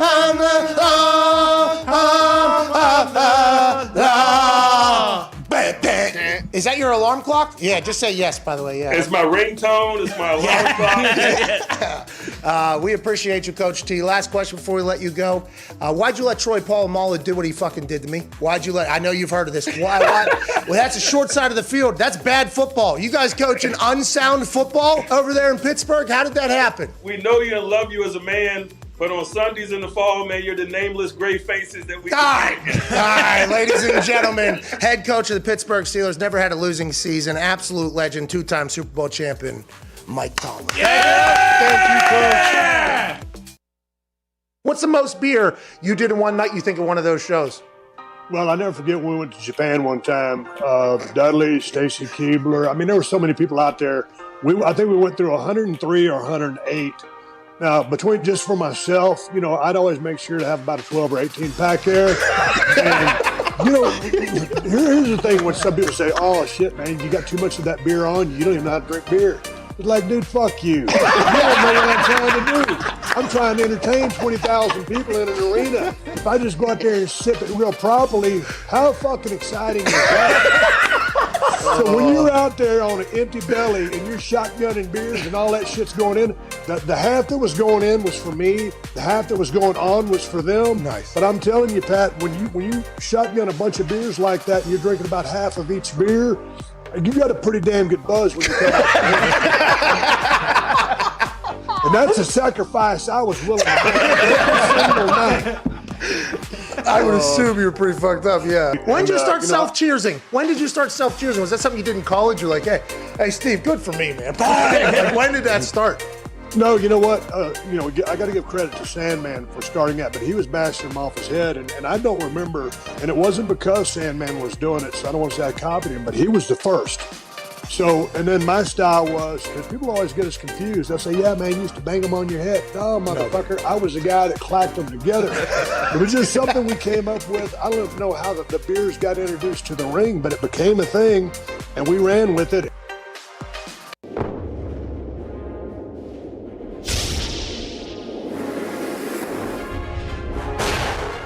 How are ya?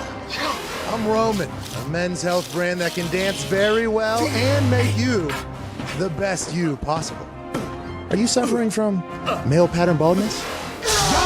We got something for that. Herpes. See ya. Premature ejaculation, gone. No more coming too quick. Allergies as well. And that's not all. We have clinically tested supplements for everything, including erectile dysfunction. Come on! Bye-bye!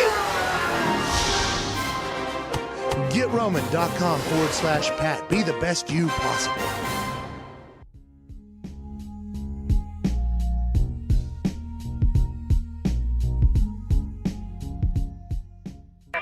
The Pat McAfee Show. There'll be no rules for our guests, for us, for the things we could talk about. Speaking his mind. I've never had a problem expressing my opinions or my thoughts or anything like that. While being relatable. I haven't had that manufactured fake-ass celebrity that a lot of people have whenever they go on those big networks. I've had a chance to really build my crew, build my following, build my audience. And ridiculous. What am I supposed to do? So I'm supposed to look at something that I can definitely afford and say, nah. Is that what I'm supposed to do? The Pat McAfee Show starts in 3, 2, 1. Good afternoon, beautiful people. Hour 3 on this Overreaction Monday, September 27th, 2021, with Ryder Cup champion AJ Hawk. We'll continue right now. Yeah. Welcome back to the show. The Toxic Table's here. The Hammer Down Boys are here. We'll dive into some thoughts on tonight's game at this hour at some point, and also go through the internet's overreactions this morning on Twitter as we trended number 2 like 4 minutes after I asked and sent out the bird call of overreactions. I can't thank you all fucking enough. You're the greatest of all time. Hell yeah. We appreciate you. It is so much fun, by the way. Not the fact that we're doing it to trend. It's the fact that I've done stuff like this all the time because it makes it much easier to find everybody's answer. But the fact that so many people are fucking involved that it does every single time now, I am so thankful. We're very, very lucky to do this for a living, and we can't wait to hear what I didn't even see these. I didn't pick these ones, by the way.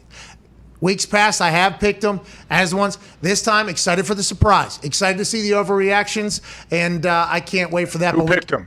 A couple. Ty was a part of the selection process. There was a few, teams overreactions that were missing that some of the boys had to go back in and search again. I mean, it was a real team effort. Hey, are they all real? Are they all real, or do you throw in some fake ones? We have to decide if this is a real take or not. So we haven't done any burn because there's so many answers. Yeah. So when I was selecting them, I started feeling bad. because once I start going here, I have no plan or thought. It's just kind of in the moment. So sometimes I'll leave not enough time for enough things, and I feel terrible about it. For instance, Cairo Santos, I didn't compliment him at all whenever I talked about Robbie Gould being running out of time. And I think Cairo's like maybe the 27th kicker since Robbie Gould has been gone. And he has really struck on, which is good news. But there's a lot of things I don't get to. And then there were some of the overreactions I thought were good that I didn't get to on air. So I'm taking that. Somebody else needs to do it because I feel bad about it. You know what I mean, AJ? I feel bad about it. I get it. I understand it. I think there's probably plenty of overreactions if you actually go out there and look. Well, it's also it's good. It's tough trying to balance like what's just like a very normal take, and I mean it is Overreaction Monday. Like so you got to bring it. Yeah, you do want like that's a legitimate overreaction. Yeah, okay, and we will get to that in about 5 minutes because we have to talk about something first. The United States just dog walked the Europeans, didn't they? Oh, yeah. I mean, it was the first 4 matches we clean sweep 3-1 in the first 3, 3-1, 3-1 or whatever. We just absolutely dominated them. And in the 4th match, they started getting a little closer. Maybe a little tide was turning. They thought John Rahm started locking it in. Garcia was playing well. I mean, it was electrifying. That atmosphere, the booing of people missing putts and the cheering of long drives and everything like that. That's how I think golf could get much better if that was everywhere. Now, golf doesn't think that. Obviously, it is a gentleman's game. It's very quiet and focused, and I understand it's proper and whatever. My type of golf, though, I think, is Ryder Cup golf. That was awesome. It was riveting. Couldn't watch any of it Sunday because football, obviously, but we fucking dominate them. That feels good. AJ, is there any coincidence your first time participating, America gets the Ryder Cup back? I don't think so, pal. Let's continue to win this thing forever and beat the fuck out of them. Hell yeah. Hey, I'm trying to get an invite to Rome here in 2 years when they do the Ryder Cup over there. So maybe Riggle and I got 8 points for the U.S. in the celeb match, so maybe that kind of gave them the springboard that they needed for the pros. And no offense to the other celebrities that were there. You guys were the only ones that won. I saw on a local newscast in Wisconsin, he interviewed you. I saw, I was just hoping the ball goes far, you said. Yeah. That's what you said in this interview. Is that exactly what I said? It sounded like you just woke up, which, by the way, you probably did. It might have been like... No. So they said, hey, you got to be in the tunnel underneath the first hole 15 minutes before, or like you're not going to be able to play. So they rushed us. Like we ran from this breakfast tent to the putting green or to the driving range, and then I was running off the driving range to go to the hole, and the guy's like, hey, from Milwaukee, you got a question? I was like, out of breath. I'm like, yeah, okay, buddy. And I think I didn't say I said something about try to hit it and find it. That's all I care about. Yeah, I mean, I don't know if you sounded exactly. As soon as I heard it and we moved on to the next one in my head, I heard, yeah, I just hope it hits the ball far. I mean, that was my takeaway. That was my takeaway from it because there was other people, I think that were a little bit more invested in the golf and the whole thing. Are you kidding me, bro? I'm not. I wanted to win badly. Like I was all in. I mean, that's what I'm saying. You were relatable though. Like some of these celebrities that are probably terrible at golf. Now that I'm hearing that you and Riggle were the only people to earn any points, and there was all these just how serious they were taking and everything. I thought you were incredibly relatable in that. But the European team beat the shit out of you guys, didn't they? That was the Ryder Cup that the celebrities beat the hell out of you guys. Yeah, it was tough. Like Tony Kukoc is like better than scratch golfer. He was in the group right behind me. The dude's an absolute stud.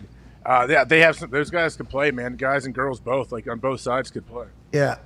Well, it was very, very windy, too. I think that affected a lot of shots. Hey, and by the way, that's why Big Shane Lowry was getting hot there because he, Western Ireland or something like that, grew up in the wind whenever he was starting to find a groove on Saturday or whatever. I absolutely loved it. I'm so happy they won with you in attendance. I hope you go back to Rome. I hope we continue to win that thing. But we need to get the Celebrity Ryder Cup as well, AJ. Yeah. So we need to rally to motivate the troops over there. Come on. I know, 17-16, we lost. We just needed one more point. I put that's on me. Me and Riggle should have got at least 9 or 10. That's true. That's good ownership right there. You're maybe if you're worried about more than just hitting the ball far, you know what I mean? Maybe you would have got that. No, I appreciate the fact that the golf was awesome this weekend. Why don't they do that a different weekend? Can we not move that out of football season, or is it always in football season? It's always in the fall. Yeah. But so I guess, right? Yeah, it's always in the fall. Can we not do it that weekend where the cuts are being made? Oh, like right before the first week of football? Can't they just slide everything? Be perfect. Can't they slide the FedEx playoffs? That's the playoffs probably right then, isn't it? Can't you slide that and slide, you probably have to go to the beginning, slide Masters a little bit. Mm-hmm. Can we not get that in that way? That was awesome. It felt like I was watching the Olympics. Like it was cool. It was, the chanting, the yelling, the players sending shit back. I mean, beers were being chugged on the first tee. That is golf. Can we It's not the only time. It's the only time they're on a team, really, other than I guess the President's Cup too, which they play. So the golfers obviously get very excited. I wish there was more opportunities for them to team up like this. So where you could pick a side and you get to root for one team or another. I guess with all the events though, you can't. It'd be tough to say, oh, why don't we do this for one of those matches? You know how they do, like Aaron did against Phil and all that. You couldn't. Maybe you could put a 6-team versus 6 guys like U.S. Europe and make like a mini Ryder Cup match at some point. Oh, it has to be the Ryder Cup, because Edward Ryder, who started this thing, first ever won, by the way, the Ryder Cup in Massachusetts ever. Of course. So the Ryder Cup came home. Actually, I think it was created by a guy, though. I think the thought was created in Europe, but the first one was in Massachusetts. Yeah, we're playing it in Mass. So did we start it then if the first one was in America? Of course, and we won it. James D. Harnett was the guy who had the idea. There he is. Fucking that guy. Ed Ryder? No. Samuel Ryder. What's that? Samuel Ryder is the guy who the trophy is named after. Okay, so Samuel Ryder did this whole thing. He sponsored it all. Was it in Massachusetts, the first one? Oh, yeah. I think. There's a lot to read there. I can't tell. It was. Yeah, I did the same exact thing he did, by the way, because I was trying to find it so I could talk shit on the Europeans on Twitter that were coming after me, because there was one person that tweeted, that the American fans are lazy and loud and awful fans and everything like that.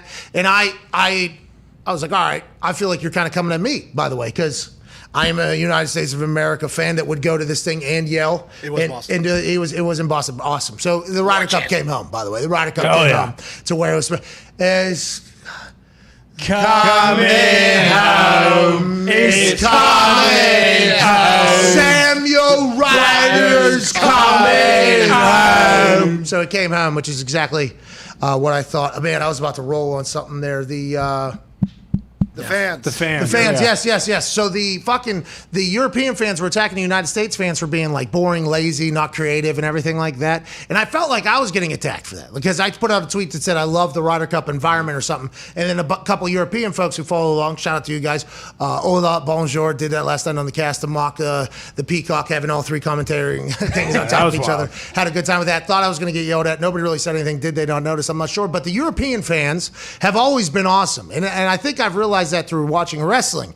Like anytime the WWE would go to Europe, they would do a show. It was absurd. It was crazy. So I've actually done some thinking to this and why the European fans think the American fans are lazy, because the European fans are fucking incredible. I mean, they are a part of the game. They are a part of the show. They are always at a 10. Now, granted, last night in Columbus was also absurd and Philadelphia was insane, but it feels like the consistency of European fans are at a much more creative and higher level. And so I've actually done full thought shopping on this thing. It's because their sports are so boring that they have to entertain themselves, and they're probably all blacked out drunk, and they're just screaming along, and somebody says something, and it's good, and it feels like they're in a free-thinking thing, because not a lot of success is probably going to happen in the next coming moments, so you can really get into a rhythm. You can get into verse 2, verse 3, new songs and things like that, because you're just watching sports, and by the sport, I mean soccer, a sport that I played, probably better than the people that are going to get mad at me for saying what I'm saying right now. It's just, I feel like they had to create their own energy, create their own good time. And then when a goal happens, holy shit, this never happens, banana time. And it's like, I think that is why. So I agree that maybe the American fans are used to action and reacting, and there's only a couple little things. And that's because our sports are much more entertaining. We let them be the show, and we just lose our minds to it. And in soccer, it's different. The fans are the show almost for a little bit of it. I mean, I went to a game, PSG, whenever I was 13, 14, playing soccer in France. There was flares being shot out by people sitting 2 things down. There was Vuvuzelas too. Remember the Vuvuzelas? There was a guy with a dong out at a couple times with a drum in the crowd. I mean, it was insanity. I was like, this place. You say his dong was out? Yeah, he had a thong. He had a thong Speedo on, and he had the drum on his. And he had like a thong Speedo thing on. And he was dropping his penis? He had his vuvuzela out. At some points when he was really getting going, when like 4 or 5 passes were strung together and it was like a real party time for them. I mean, he was swinging that thing, and I think it did take a left turn. Yeah, you'd see like the tip of his penis flop out. Yeah. I'm just saying, it was banana land out there, literally and figuratively. I mean, things were going absolute crazy. So I have a lot of respect for the European fans, but I don't think they should be judging us because it's a much different lifestyle. It's a much different culture. It's a much different watching. We're just a different crowd than they are. And their crowd is awesome, by the way. I have a lot lot of respect for. Chanting ole, ole, ole at the Ryder Cup doesn't make you fucking great fans, okay? Yeah. Well, that's what they do. That's yeah, all but they do. remix all the chants, though. They got songs. There were some U.S. remixes to ole this weekend. I heard a Shawflay, Shawflay, Shawflay. Hey, Shawflay, Shawflay. See, that's a European cry. That's right. There's a Canadian.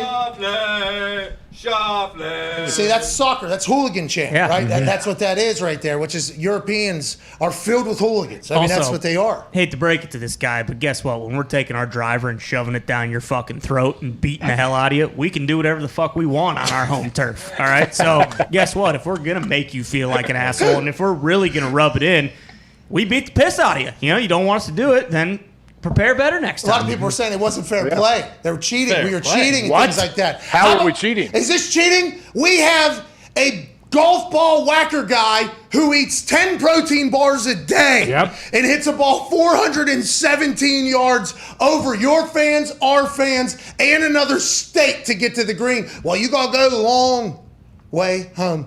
Okay? Is that our fault? Are we cheating because we're just chanting, oh, shit, USA, USA, USA. What do you want us to see? You want us to come up with something clever when we just saw a barbarian fucking slaughter a ball 417? I don't think so. We're all mesmerized by it, pal. Jeez, AJ. I mean, you're right, though. The players are the thing. The fans are not the thing. They just add juice. They give juice to the players. But also, going back to the whole soccer situation, if soccer obviously is giant globally, they can cheer. You can cheer the whole game for soccer. Every sports here in America, basketball, football, whatever it is, baseball. Baseball is different, but you have to stop cheering. You know, there's a time to cheer and there's a time to not. So when I tweeted that whole "your sports are boring," so you guys had to kind of make up songs, I had somebody answer me. It was like, "Yeah, baseball's awesome," and I almost like to my point actually, baseball was our sport. And we got so sick of how fucking boring it was, and we created another one that is actually our sport. They have all those chants for baseball too, like even teams. You know, like in the dugout, you go to little kids games, they're chanting little like they're trying to get runs like in the fans. Yeah, you guys aren't. Nah, that's just fucking Mickey Mouse. The baseball community is like, hey, it's not. Hey, about a swing. It's not. It's not. Hey, okay, and then what else is the other ones? Rally, I'm on. Pitcher's got a nobody's big ever one. done this. Yeah, you guys do a lot of that in the baseball community. Softball. Baseball is the most European sport we got. For sure. Actually, now that I think about it, you know what I mean? That's the most. Hey, best time of the year right now for baseball. Okay, I mean I know we're in football season, but what's that mean? Where are we at, Ty? Best time of the year, fucking October. What are you talking about? October, baby. Baseball and playoffs are heating up. Bro, Mr. October's about to come home. Okay, Mr. October's about to come home. Did dude. you retire 38 years ago? Yeah, but there'll be a new one. There'll be a new Mr. October because every MLB playoff season, a new hero is born. That's a great point. A new city gets to celebrate. And Are you doing the voiceover for the promos? Yeah, that's what they always say, man. They're always trying to sell it to me. Stop selling it. The people that are watching are the only people you're ever going to get that watch us, all right? We've all had an opportunity to watch. We hate it. Move along. You know what I mean? Are you saying they're not picking up many new fans? I don't think so. I think that is quite a problem for the baseball community, and I'm telling you, just mic them all up and have them all on live. Let them juice as much as they possibly can and hit 87 homers a year. AJ Hawk, a man who is in incredible shape and has a great jawline. Last night I actually said that a steel chair that somebody picked up was as wide as AJ Hawk's jaw. Who's sitting? Did you really? Yeah, two things behind me. He's saying it, but I think we've all said it. That was the greatest era of baseball of all time. Mike McGuire, Sammy Sosa were on the cover of everything. Barry Bonds was an absolute superstar, megastar. Baseball was carrying every conversation like they are now, but as opposed to mocking the sport, it's actually for the sport. And it turns out they were literally eating every form of PED you could find. Give me every steroid that every horse has ever taken. Give me every testosterone boost gum that you have. I would like to get things injected into me by scientists that make me the biggest baseball whacker guy on earth. And it was everybody was doing that, allegedly, depending upon who you listen to. And then obviously the government had to crack down on that and say, hey, listen, you guys might be killing yourselves right in front of all of our eyes, and we can't let you do that. And then baseball has kind of stunk ever since. So I don't know. You tell me. AJ makes a good point. I'm not saying it because it's not healthy. I'd like everybody to survive. Okay, I want everybody to be healthy and safe, but I think that baseball dingers is the only way to bring back baseball. And it seemed like all the dingers were happening when they were eating all the dingers. You know what I mean? The boys juice. That's right. They would still be able to juice if fucking Rafael Palmeiro didn't go in front of Congress and say, I've never taken steroids, period. And then the next day they found out, like, oh, actually, yeah, you have, you dipshit. And that kind of ruined everything. But hey, Giancarlo Stanton, big bat for the Yankees. Yanks are back. What are you saying? Did you literally just say that the Yankees guy is on roids? Whoa. Hey, call a spade a spade. Giancarlo Stanton has been on roids at some point in his career. He hit it so goddamn hard and so goddamn far. It doesn't Hasn't he matter. looked like that his whole career, though? Hasn't he looked the same? He didn't make a big transformation. Yeah, not really, but Because he grew up in Balco's office. Wow, I don't know about that. That's right. Is what he's talking about. Great documentary. You learn a lot about baseball. It's hard not to talk exactly like this about baseball whenever you watch that Screwball documentary, when that is exactly what baseball was like, allegedly. Yeah. But Giancarlo Stanton, that baseball jersey is a little thick and it kind of sits weird, because it is. You still see his traps on it. His baseball uniform goes like this around his shoulders. He is a monster of a man. Absolute tank. Beat the fuck Anyways, out you of the guys Red made the Sox. playoffs? They're looking good. They just swept the Red Sox, which was huge in Boston. All right. Baseball stinks. True. Not as bad as soccer. I've been getting into actually. MLS has been come good. I MLS soccer has been Soccer stinks. No, you know MLS soccer, unbelievable. You just said one of the last games you watched. Surprising enough, went into extra time 0-0. Yeah, I mean, what are we talking about You're here? right. I mean, that one brought me down a little bit, but that was a championship. Yeah, okay, that was a championship. Let's go back to the five. Oh, we got some breaking news actually, and not as of this minute, but as of the last hour. After being taken to the hospital after yesterday's loss to the Chargers out of precautionary reasons, Andy Reid is back at practice and in great spirits, says Nate Taylor at By Nate Taylor. The Chiefs expect him to return to work either later today or tomorrow morning. He is back, though, I believe, is the other reports that are coming out. So shout out to Andy Reid. Thank you, Andy. Happy to hear that, Andy. Great to hear that, Andy. You guys got a lot of shit to figure out over there, Andy. I hope everything's okay, though, Andy. Scare us like that. Was it dehydrated? Is that why they took him in? Yeah, they said dehydration, and then they went super precautionary. I wondered, and I don't know. I mean, maybe, but like COVID is still something, that there's a lot of protocols for and everything like that.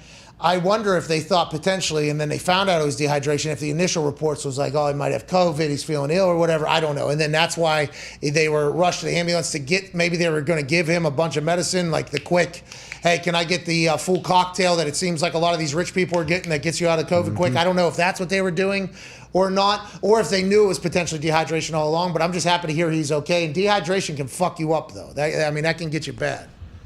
Oh, yeah. I saw Pistol, my dad, after a game in Miami years ago, wore a Hawaiian shirt to the game for some reason, and afterwards in the family lot, he's standing there with the Hawaiian shirt completely unbuttoned, his gray chest hair just flowing, and he looked like he should have been in the hospital 4 hours ago. But he just from being out in that, sitting on the hot bleachers in 105 He was all boozed up. Yeah, so Pistol was drunk and sunburned. Are you just saying that because I don't know if he was wearing... drunk, but he should have gone to the hospital probably either way. So you're just saying, like, you just thought of a Hawaiian shirt because you thought of Andy Reid, and you're like, oh, when was the last time I saw somebody... I saw like a guy that was out in the sun, that dehydration, I see what it can do to him.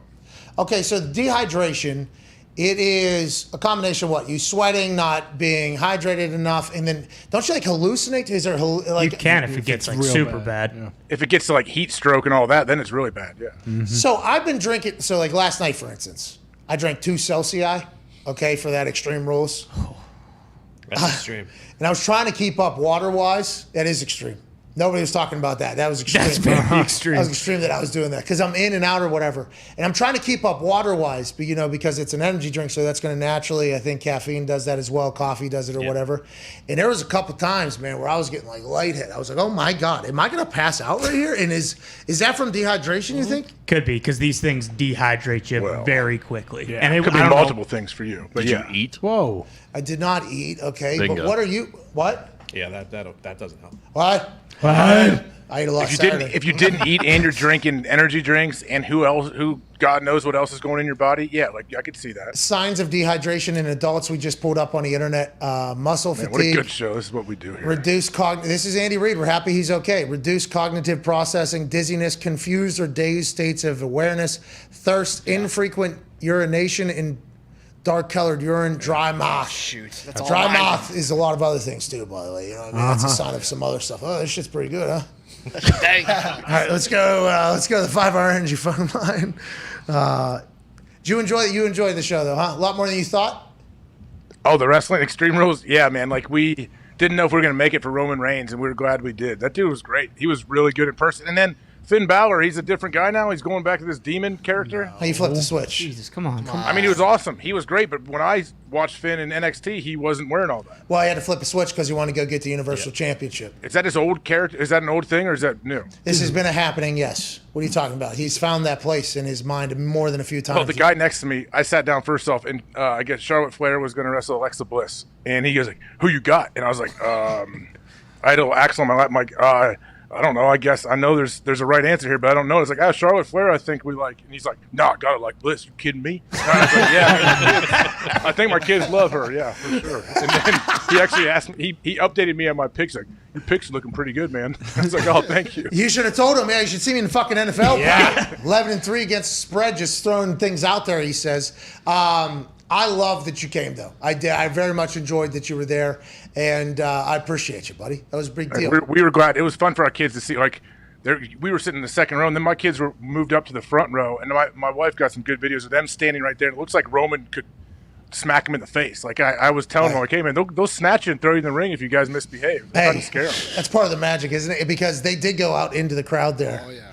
Interesting moment there because Roman, I believe he had to battle leukemia, I think. Yep. Mm-hmm. So he's immunocompromised. So it's been, through this whole COVID thing, it's been an interesting, because he was away for a while, and then, he came back and just took over this whole thing. Him going out there and putting the mask on, I thought was very clever. Like, I thought that was I think he probably wanted to do it, but also the way it happened, I think it was just, they beat the fuck out of each other. Oh, yeah. That spear. Hey, they beat the shit out of each other out there.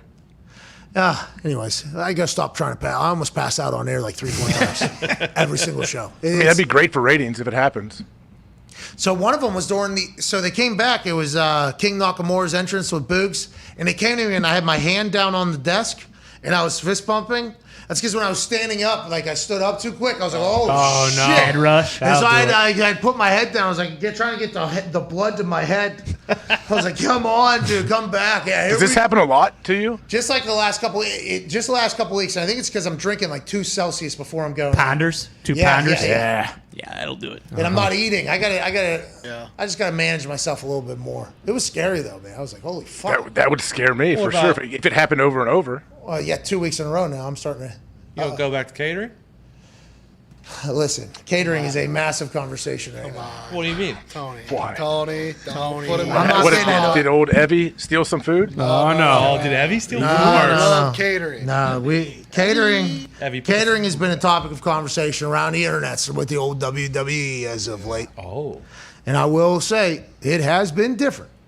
It has been different. It's been very different. Are they serving you guys Lunchables? No, there's still food served, okay? Yeah. But what it used to be was just like this, it was like a full spread on top notch. And there was misses though. Like it was spreads, but there were some misses, but you can normally, and then they're in the middle of a transition from, I don't know, I'm not 100% sure, I don't know. I don't ask enough questions that actually are meaningful because I'm coming in there. Hey, how you doing? You look good. All right. Hey, how you doing? All right. Hey, how's everybody? All right. Good to see you. And then I'm moving. Okay. That's because I land, I do my thing and go. But we have noticed there has been a little bit different. So every question we've asked, they're in the middle of a transition period or whatever. Yesterday was a little bit better. We're back almost. We're back almost. Yesterday was good. Last couple weeks though. I mean, normally the routine was land, go see Michael Cole. Hey, is there anything I got to do or no? No, that's normally the answer. So then I go to catering, then I get the beard done, makeup, and then we're live. So it's like there's not a lot of fuckery. A few weeks there, the catering we almost had to cut it out of the entire routine. Oh, jeez. Almost had to cut out of the full routine there. Yeah, we walked in this one room and we're like, Man, I couldn't even imagine if we're here all day. I couldn't even imagine. Sure, But it's back. It's back. It's back. It's Here we back. go. Here we It's go. back. It's coming back. Here we go. I believe it's coming back. Or is Vince trying to get you back to your roots? He thinks everybody's spoiled, so go back to. I think there was a couple things that happened. I don't know enough. I think there was potentially a couple things that happened. Why do you say it's going on the internet? It's like a known thing. Yeah. Everything that happens in WWE is something on the internet. It's like a Randy Moss situation where he's like, I used to eat this shit before I got money. Was it one of those? No, it was like super healthy shit actually. There for a bit. Like I think like Grilled wings. Like no, not grilled. No, it was like grilled chicken. Vegan? Like it was like super all the healthy stuff. When the catering used to be like just like this wide range. But so it's still good food. It's not like they're feeding you garbage. It's just healthier now. yeah, it's just all only the Maybe he's healthy. trying to send a message like, "Hey guys, tighten it up." I don't think it. I don't know how it all came to be. I think it's much larger though. I think there's because they're in the middle of a transition, I believe, to a new something happened. Something happened. Not hey, everybody's getting a little loose in the cage situation. No, that was not the case. But a lot of these, like the super, because you got to remember how many people are there. It's not just the wrestlers. You know what I mean? You got like production, roadies, camera people, production. Those guys people. just get pizza though, right? Well, Most of the time. so that's interesting because Blue collar. Yeah, because yesterday I had to go to the production office for the tickets for AJ and Sam, and that was my first time in the production office.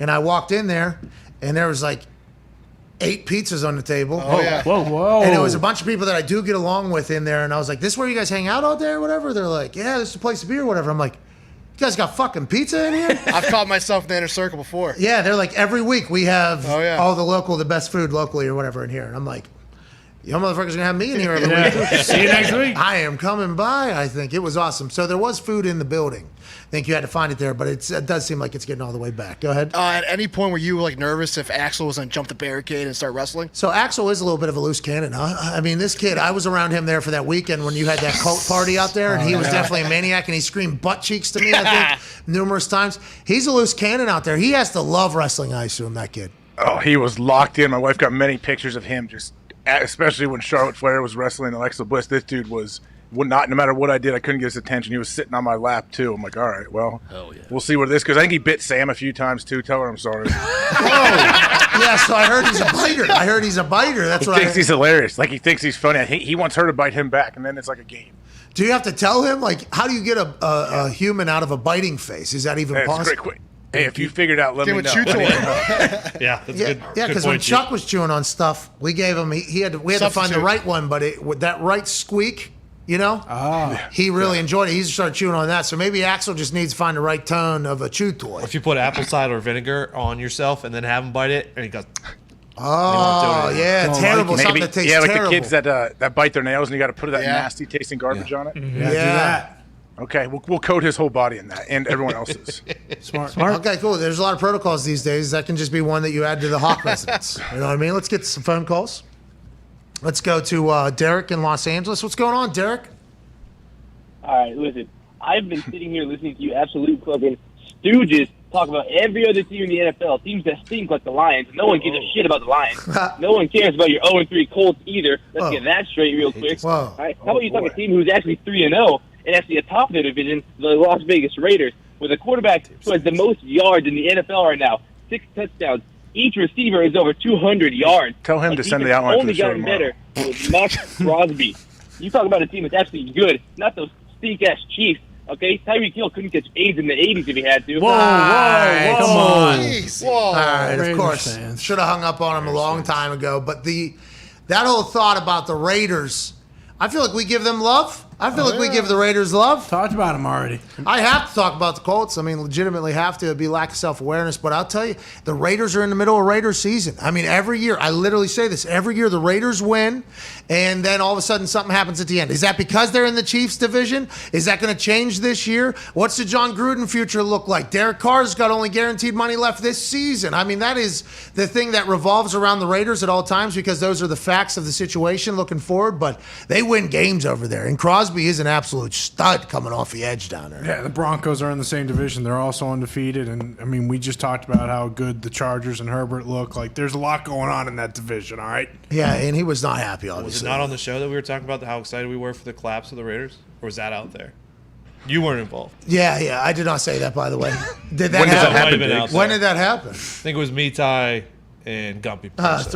Ty, you were talking about the collapse. Well, I just said when do they collapse? What point? Classic Raiders. They'll probably start 5-0 or so, and they'll lose. Last year 7 to of their start last the 8 season. games. It used to be Andy Reid season. Okay, this is something that was very real. It used to be Andy Reid season for a long time. First 10, 11 weeks, unbelievable. But honestly, there was a thought that maybe he used every single thing he had in those 11 weeks, and at the end of the season, something would happen. Inevitably, they would lose. They'd always get close.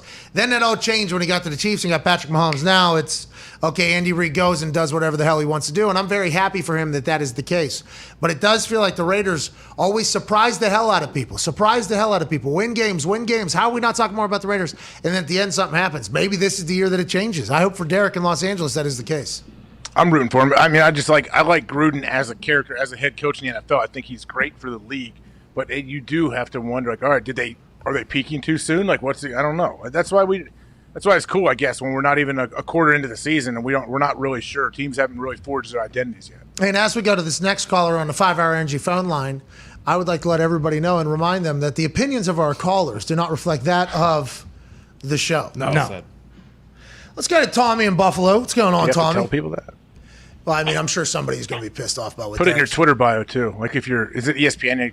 My thoughts and opinions are my own and not my employer? Yeah, do not reflect the opinion of my employer. Yeah, okay. All right. They do. But they do, though. They do, though, because your employer hired you, and these are your thoughts. So, like tomorrow in the Plum Gazette, it's going to say, like, Diggs says Big Ben loves Jesus too much. Diggs works for the Pat McAfee Show. Yeah, bingo. And I hired the guy that said that. So I love whenever people say, my opinions do not reflect that of my employer. It was like, well, they hired you, though. And they want you to represent them. So it kind of does, but I don't think you should be that scared, because if you believe in it, there has to be a reason, right? So maybe stick by it. You know what I mean? Maybe think that, if you say something stupid, you're going to get fired regardless, no matter what's in your bio. It's the Tribune Review. Yeah. What was that one? What was that other one? Valley News Dispatch. Yeah. Not the advanced leader, though. Not the advanced leader, obviously. Valley News Dispatch named my friend who was on the team that I was on. And this guy was very good at soccer, and he was older than me, and I appreciate him. But I did lead the entire state in goals, and I think like top 3 in assists, I think, in that year. My friend, who's very good, he got Valley News Dispatch Player of the Year. I just made the honorable mention for the team. Jesus. VND. Yeah. So I hate Valley News Dispatch. Yeah, we knew. I knew when you came up with it. When you said Valley News Dispatch, I could see the look on your face, like, oh, yep, this guy did something.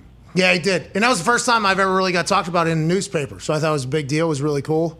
And then I realized, like, my teammate got player of the year. What the fuck? How is that even? I feel like I had a pretty good year. And then I started kicking footballs the next year. And then it all changed, really. Do you remember who wrote the article? No, but there was a guy named Bill Buckner or something like that, I think, that wrote. I'm sure. Yeah, he kicked the ball at first base. First baseman. No, it wasn't him then. No, I don't remember the It was Ed Ryder. Samuel, have a little respect, please, for the Ryder Cup. It started in Boston, Massachusetts, dude. Thank you. Let's go to Tommy and Buff. Anyways, my friend that won Valley News Dispatch Player of the Year, great player. I'm not putting it by him. Without him, none of what I did would matter. Young Italian man. He is. He has one of the most Italian names of all time. Oh. And he is awesome. But what I'm saying is, there was a day where I said, what the fuck? How does this even happen? But I had to congratulate him, Bigger man. So I don't think it was until about a year later where I brought it up and was like, hey, you remember when?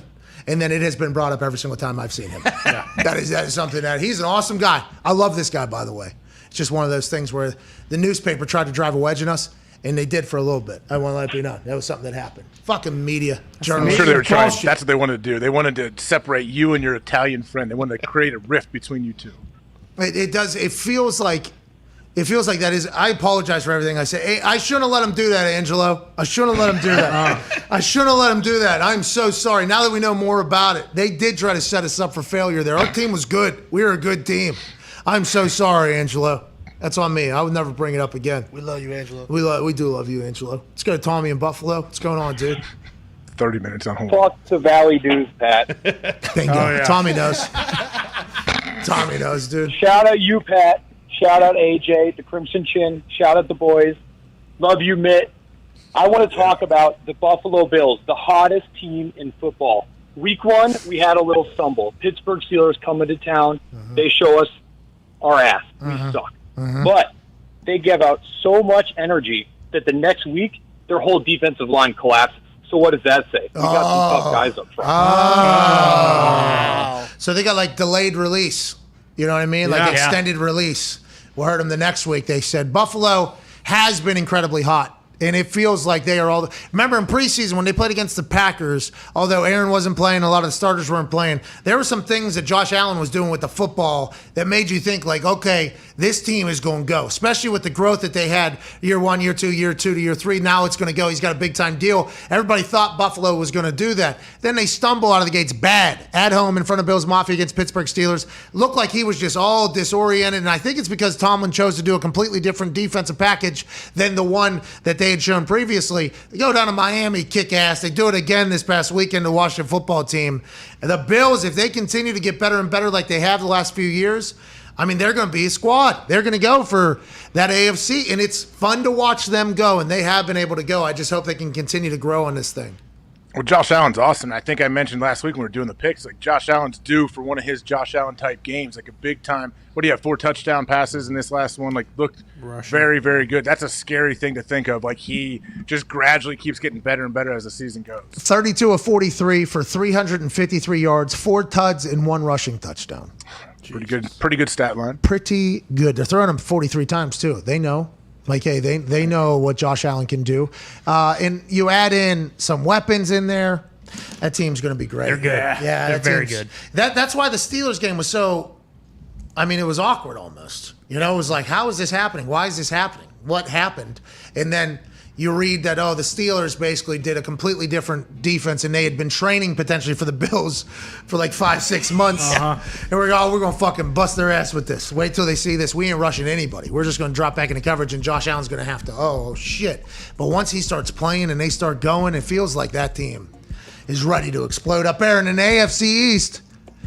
That is it theirs for the foreseeable future? Yeah, sure feels like everyone stinks in that division right now, but the Bills. Are you do seem down today? Yeah, I'm pissed. We fucking stink. Did you hear that? What about Mac? Mac doesn't stink. Yeah, he threw 3 picks. I know, hey, man. Growing pains. There's nothing good about the Patriots team after yesterday. There really is. And then, by the way, there's been a lot of situational stuff that has happened that has gone astray that old Patriots team never would have done. There was a timeout situation with Bill Belichick yesterday. There's been other stuff. I mean, I don't know what the hell's going on up there. Dan Orlovsky said it's going to be a top 5 offense in the NFL week 1. They might. You think? What does he think now? Or does he think they're just slowly going to round into form? He sent me a text, asked me why I am the way I am. So I'm not sure. I didn't get a full. It's not the first time you've gotten that, I'm sure. Yeah, from a lot of people. Yeah. Why are you the way you are? Like, for instance, I think me and Valley News Dispatch have gotten over that. But I have forgotten that me and Valley News Dispatch have gotten over that, and I rekindled it, and I had to relive it. Valley News Dispatch and I have a great relationship. I appreciate them. But they're probably asking, like, why is he the way he is? They didn't deserve that. But they did try to drive a wedge between me and Angelo. That's right.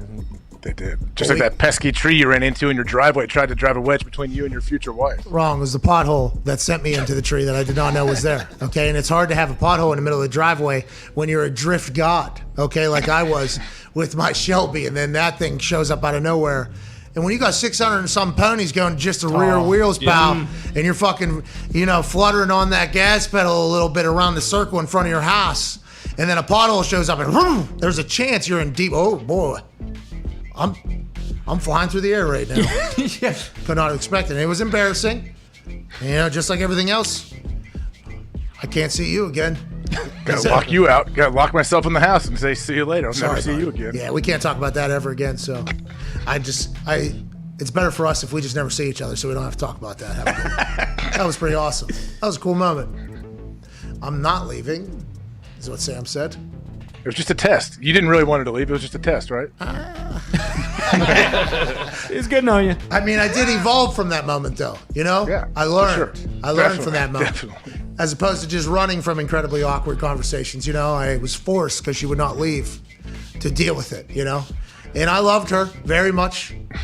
Still do, obviously. Growing every single day. But at that moment, I was like, well, I could do without talking about that ever again. So the only person that really knows is you and that neighbor that came running over. And I'll never talk to that fucking guy again. And it seems like this is how this is going to go. She made me mature, which is very nice of her. And that's why she's Mrs. McAfee Show now. That's awesome. We're back. Good she's a smart gal.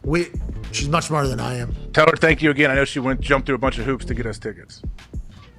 She was very thankful you guys won. So was I. You guys almost didn't get in, by the way. I mean, that was a whole scene too, and I could bury some people right now. Ooh. Really? Do it.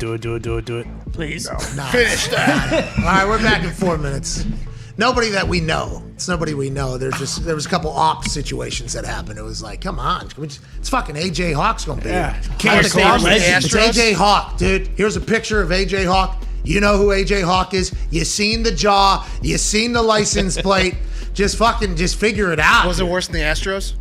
It was similar to an Astro situation. Oh, no. Nowhere near as long though. It was much quicker, but it was becoming an Astro situation. Oh, wow. Astros game we won to. We were given tickets by somebody, and then we had to sit outside until the 6th inning. So it was a 2.5 hour wait in the middle of the World Series. Yeah, the garbage can come outside because there was a tech issue, and we had to stand at a gate that was like kind of in between two fences, and fans of our show were walking by us, screaming at us while going into the game. Yeah.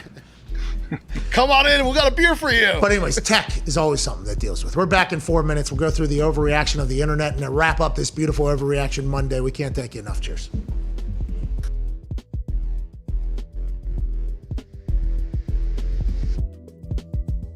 I just saw a picture of you getting out of, I think, a 757 that was from Jim Irsay. What was that, and have you ever been in that plane before? I thought it was like the team plane to fly all of the Indianapolis Colts. Literally, I mean, it's got the logo on it, Pat, and it was awesome. But look, that's just Jim. Pat, I had a wonderful 14 years there. It's obviously the team that I wanted to play for always. I understood the decision he had to make, and no hard feelings. And for him to send his plane to fly me and my son down here, it was a great gesture. A lot of room for me and Marshall. We were throwing the football.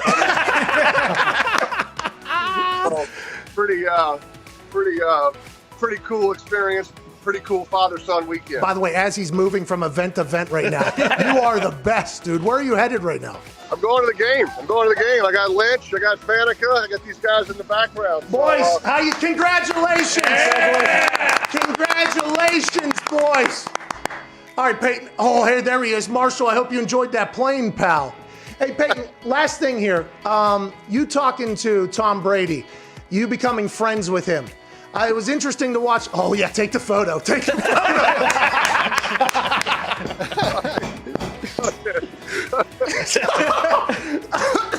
All right, we will wrap this up. Well, I'll tell you, Pat, I don't think anybody can do what Tom has done. Look, I know how hard it was for me to get on the same page with my receivers, learn a new system, learn new coaches. But I had a full off season. I was injured. I was rehabbing.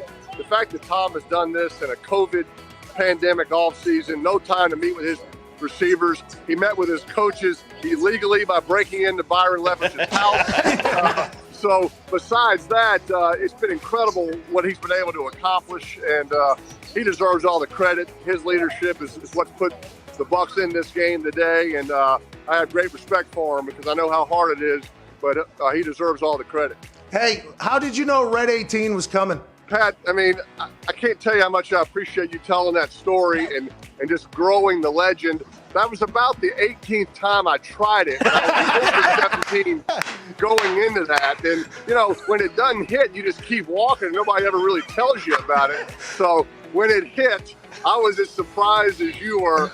And the reaction from some of the good old folks there in the casino that night was pretty special. Well, I appreciate you doing that. You made me and those folks in the casino a bunch of money. Congrats on the Hall of Fame nod. Thank you for spending time. Enjoy yourself at the game, Peyton. Pat, thanks, pal. I appreciate you. The Sheriff, Hall of Famer, Peyton Manning. Can we take a moment of silence for the first 2 to 3 years of Zach Wilson's career? Because all he's got going for him is Bob Saleh. That's it.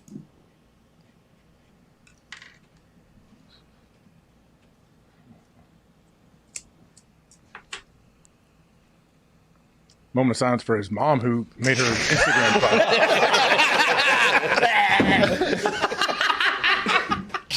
That's what I thought we were doing. That's what I thought we were doing. Let's go to Chris and Indy. What's going on? Mrs. Wilson, hope everything's all right. She jumped out there, right, with some hot takes, and then She got a fake mask she wears. She AJ. does not like hooers. Not a fan of Disney. She doesn't like Or Disney Snapchat. or hooers. Oh, there's going to be a bunch of hooers running around Zach. She said enough of it. Not on that Snapchat.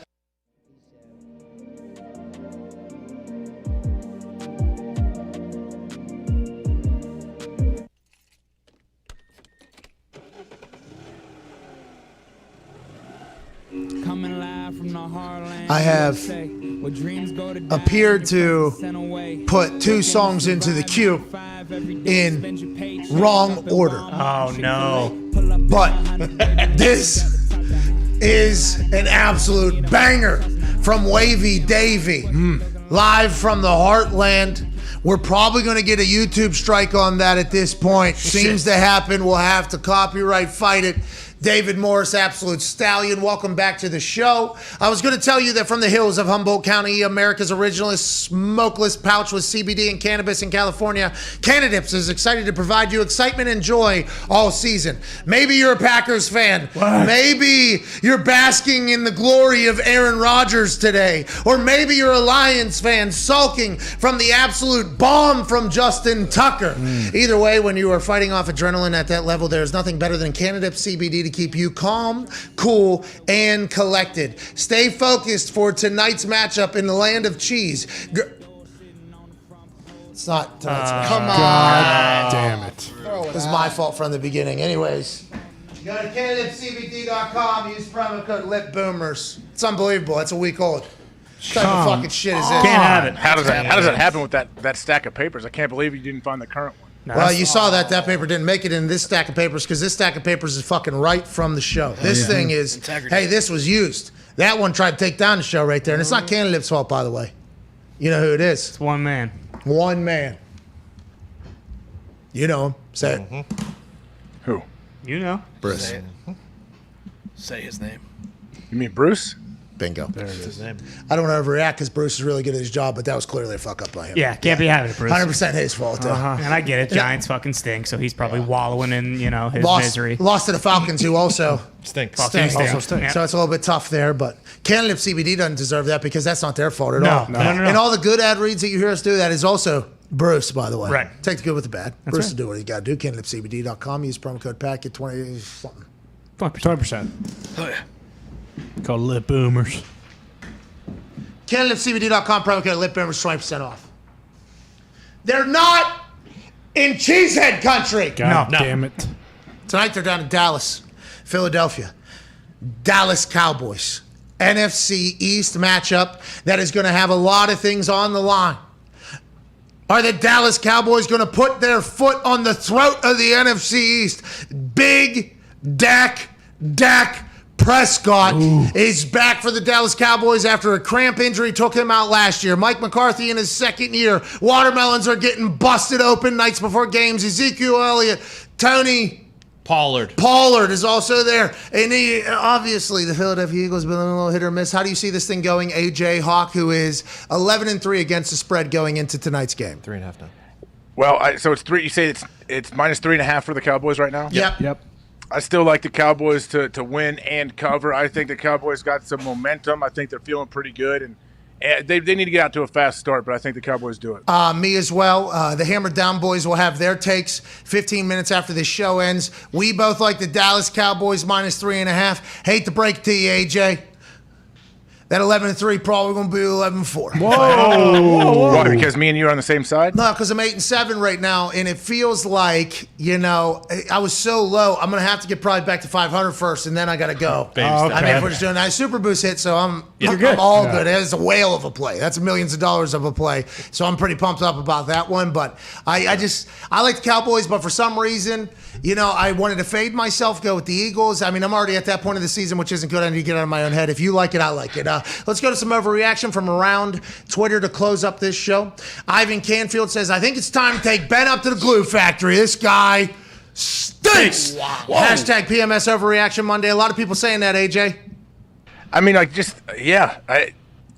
creative way to tell him he should be dead, I guess. I mean, isn't this a little bit harsh? I think it's definitely overreaction, but I mean, is this what how many people share this same feeling towards Ben? A lot of people in Pittsburgh are saying similar things. I don't think they're saying he needs to go work at a glue factory where They he just was forget obvious- about all the great that he has done, though. They forget about all the greatness. What have you done for me today? Boom. World that we live in. Ben Roethlisberger can still bounce back, but it does feel like Steelers fans are turning quickly. What AJ just said is actually a major concern in my head this morning. Was like, what happens if like people forget all he did for this team? They won't. As long as he doesn't go into commentary and just completely. Or Tampa. Let's go to another overreaction here. Let's go to or Denver. Let's go to Christian Schinbeckler at Phantom Ogre 303. Hashtag PMS Overreaction Monday. The Colts may not get past 6 wins this year. Jeez. 2 versus the Texans. They always play us tough. 2 versus the Jags.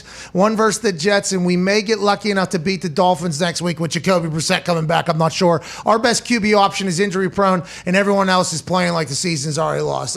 Christian. Jesus. All right, let's go to the next one. That's not great, obviously. The Colts Is that an overreaction? All right. At Texans, athletic trainer, I think. ATX, not sure. I'm a fan of the Colts. Not to overreact, but did Nick Caserio really draft the best rookie quarterback in the class in the 3rd round? Davis Mills had the best QBR in the rookie class in his first start on a short week and against the best defense. He still stunk, though. yeah, he still stunk. I mean, we can rely on the QBR, but he's only going to get better, hopefully, as Tyrod Taylor heals back with that hamstring. The Houston Texans, I would love to play Davis Mills if that previous record that was given on that last week's going to be real, because the Texans always play us tough. Let's go to the next one here.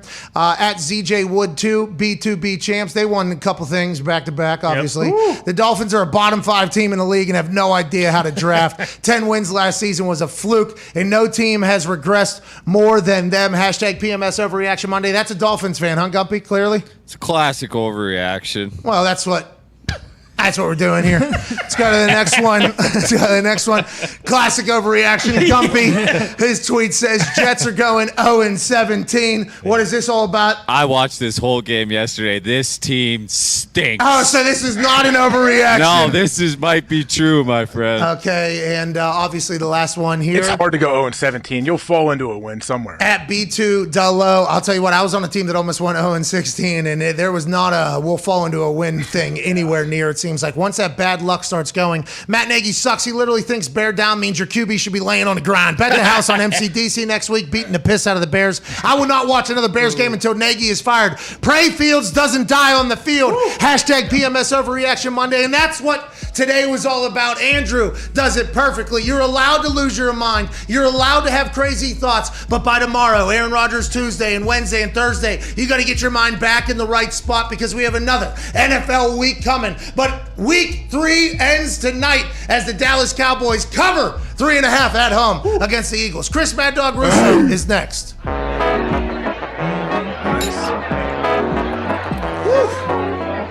Nailed it. That one felt good. Oh, yeah, it was good.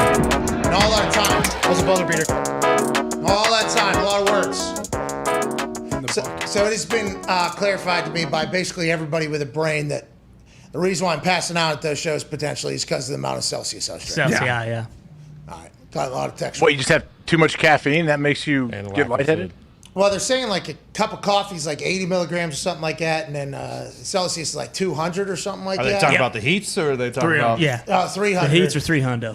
So 600 milligrams, you do that divided by 80. I mean, No that's a lot of food. cups of coffee, right? You'll be fine. You'll be all right.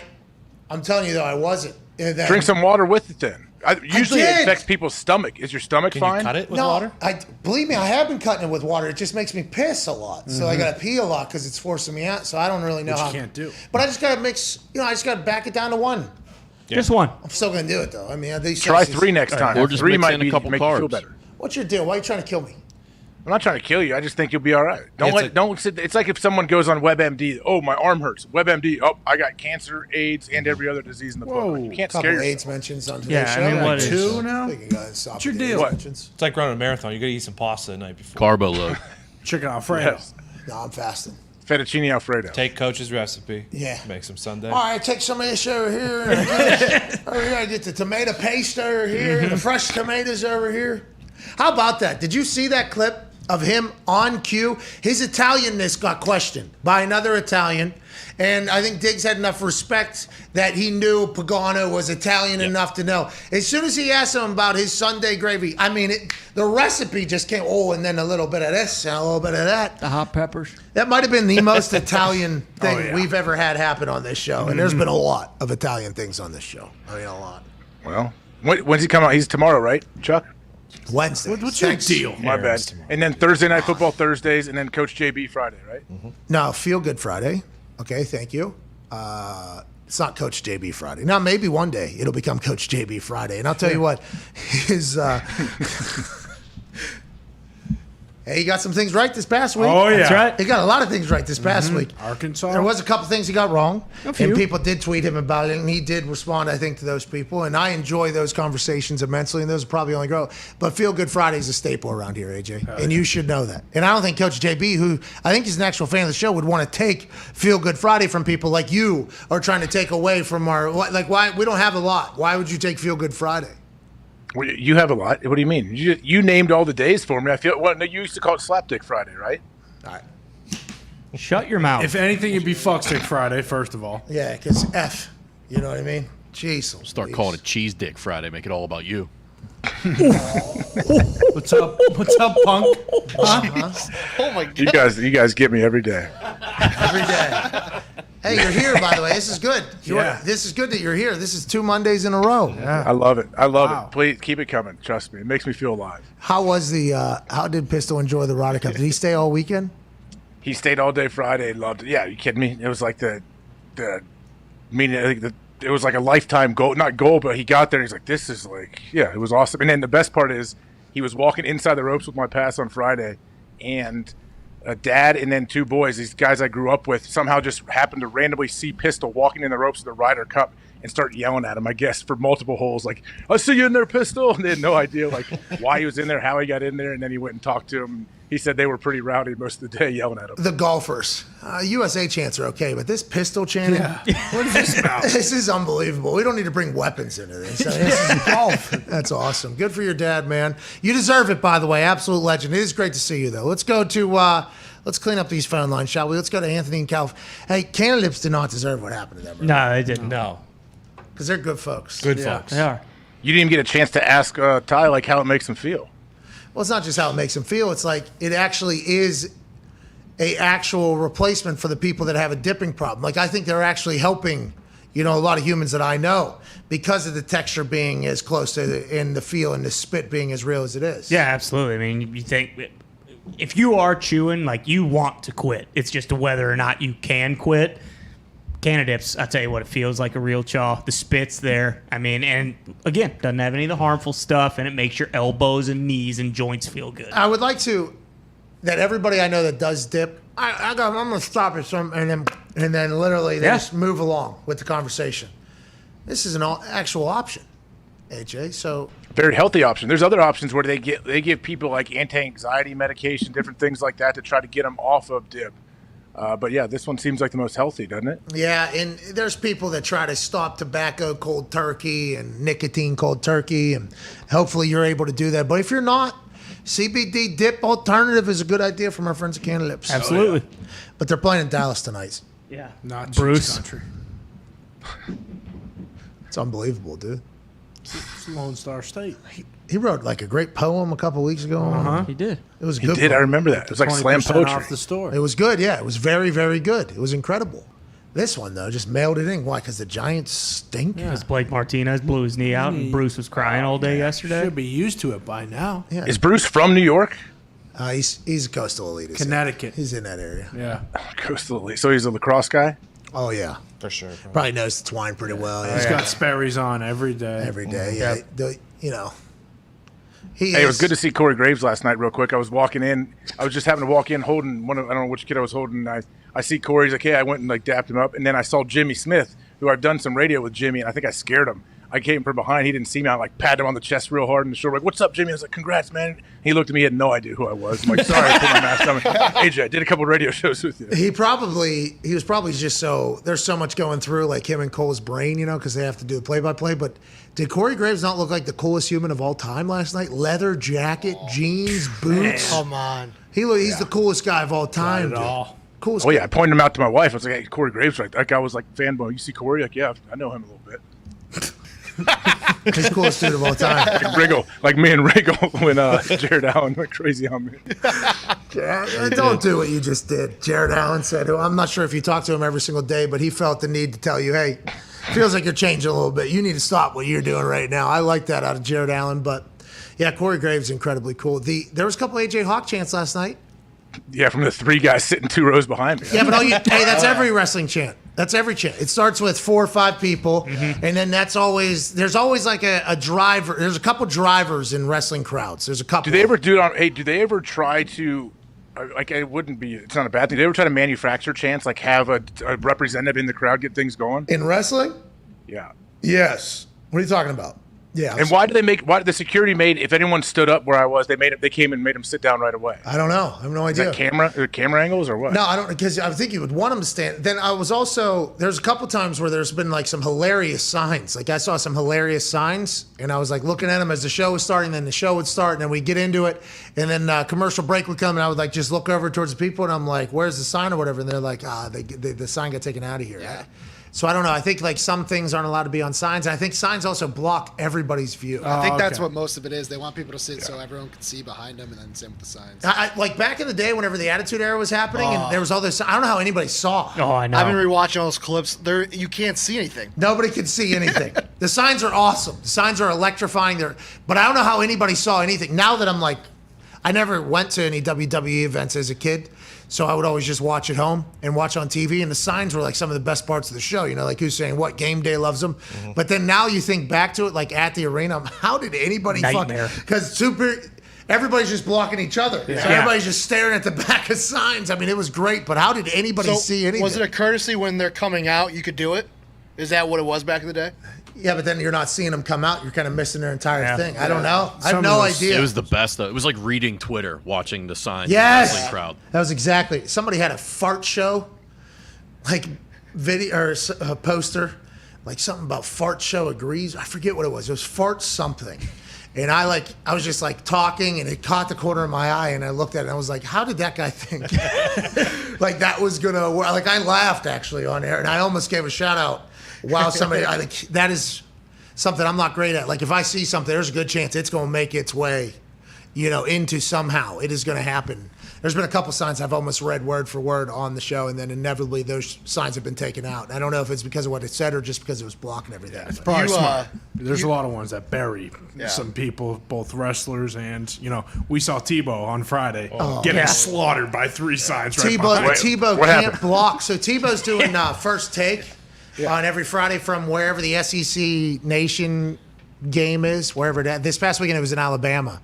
So people came like game day sitting around him at his set or whatever.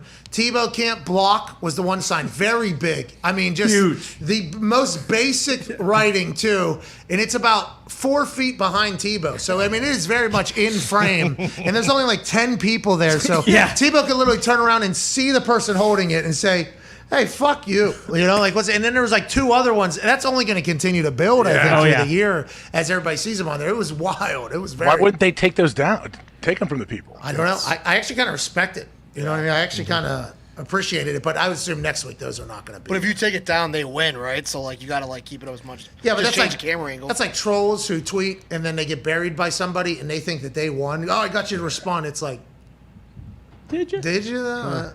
I mean, they win if it gets on TV. Yeah, and it's already on. I mean, the Tebow can't block was maybe the clearest thing I've ever seen in my life. There were some about Cena that were coming up that were gold. What do you mean? Gold? Like comedy. And there's a couple others I don't even want to mention just because I think it would ruin a couple people's gimmicks.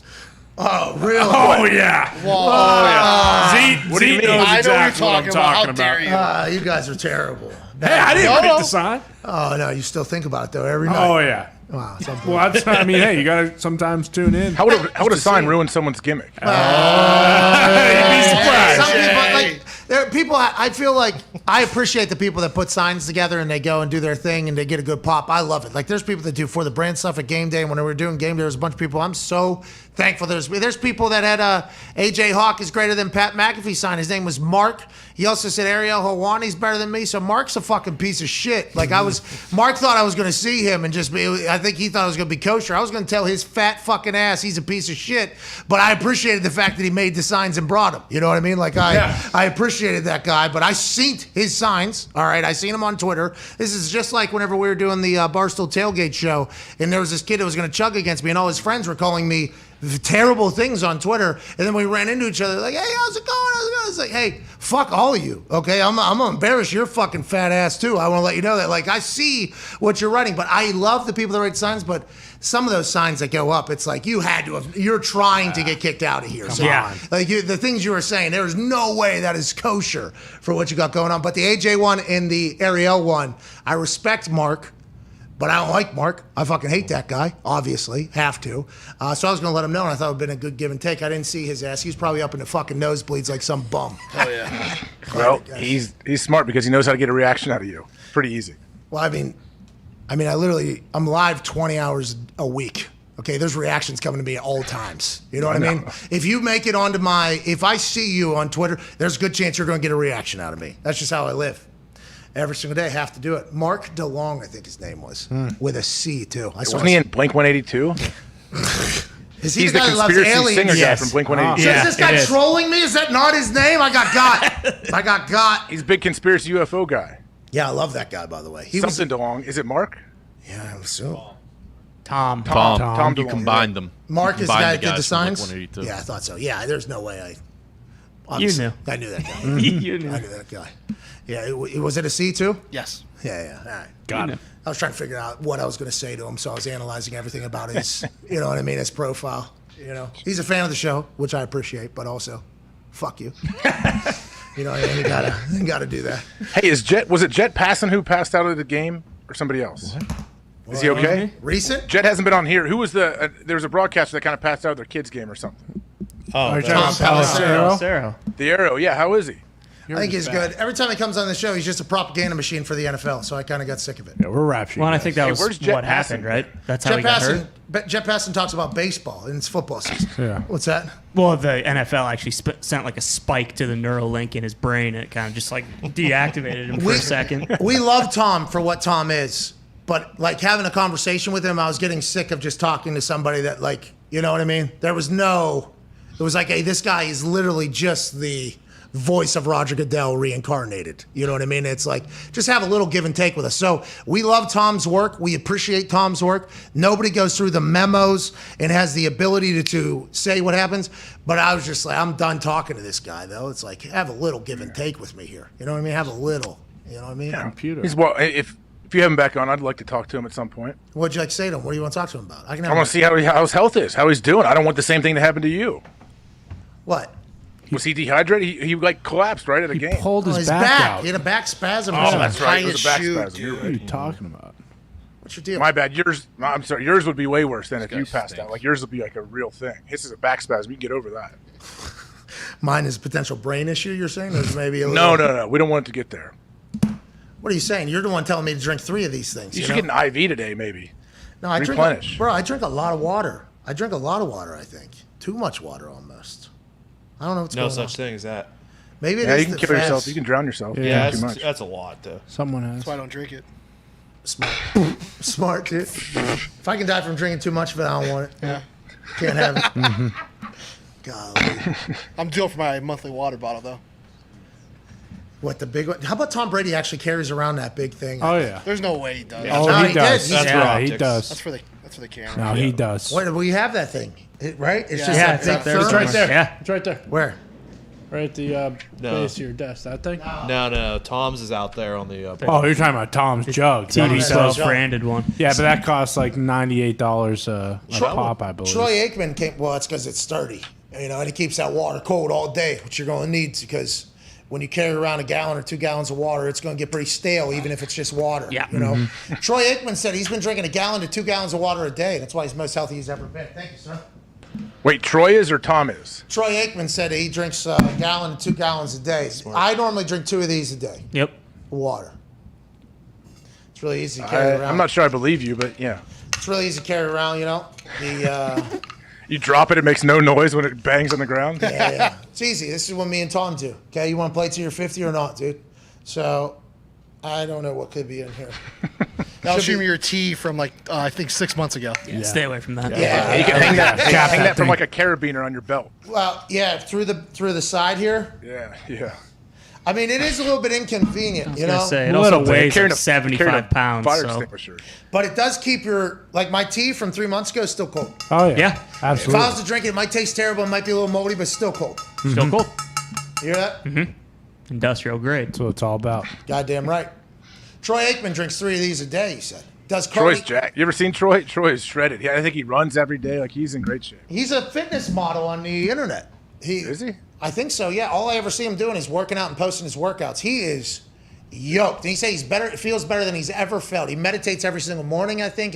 His last post, it was very impressive. I'm like, I'm going to start doing the Troy Aikman, dude. Oh, yeah. I'm going to start doing the Troy Aikman. 2 gallons of water a day, cardio 4 to 6 times a week. Hell yeah. Let's go. Yeah, man. You got it. Can't He wait. said he walks 3 miles on his off days of cardio. Huh. How? Troy's running marathons out there. It's going to be a power man. Is that what you do every morning? Do you cardio every single morning? There we go. Zoom in on this thing. Jeez, look at him. He's fucking yoked, dude. Vascularity through and through. Many have asked to share my workout program, but for me, working out regularly is just part of the overall plan. I feel the healthiest I've ever felt. Yes, physically I feel great, but my health also includes my emotional and mental well-being, which I take just as seriously as the physical. Below is the typical day a week, all right? It's like when Wahlberg and Rock told us they wake up at 3 a.m., play 9 holes. I believe this one, though. Weights, 4 days a week. Flex emoji, dude. Hell yeah. Cardio 5 to 6 days a week. Run emoji, dude. Side note, walk 3 to 6 miles on the off days there. 1 to 2 gallons a day of water. Follow a pagan diet. What's that? What's a pagan diet? Is that like pescatarian, like just fish? What is it? I don't think so. What's a pagan? It's like a vegan, but It's made of 75% of fruits and vegetables.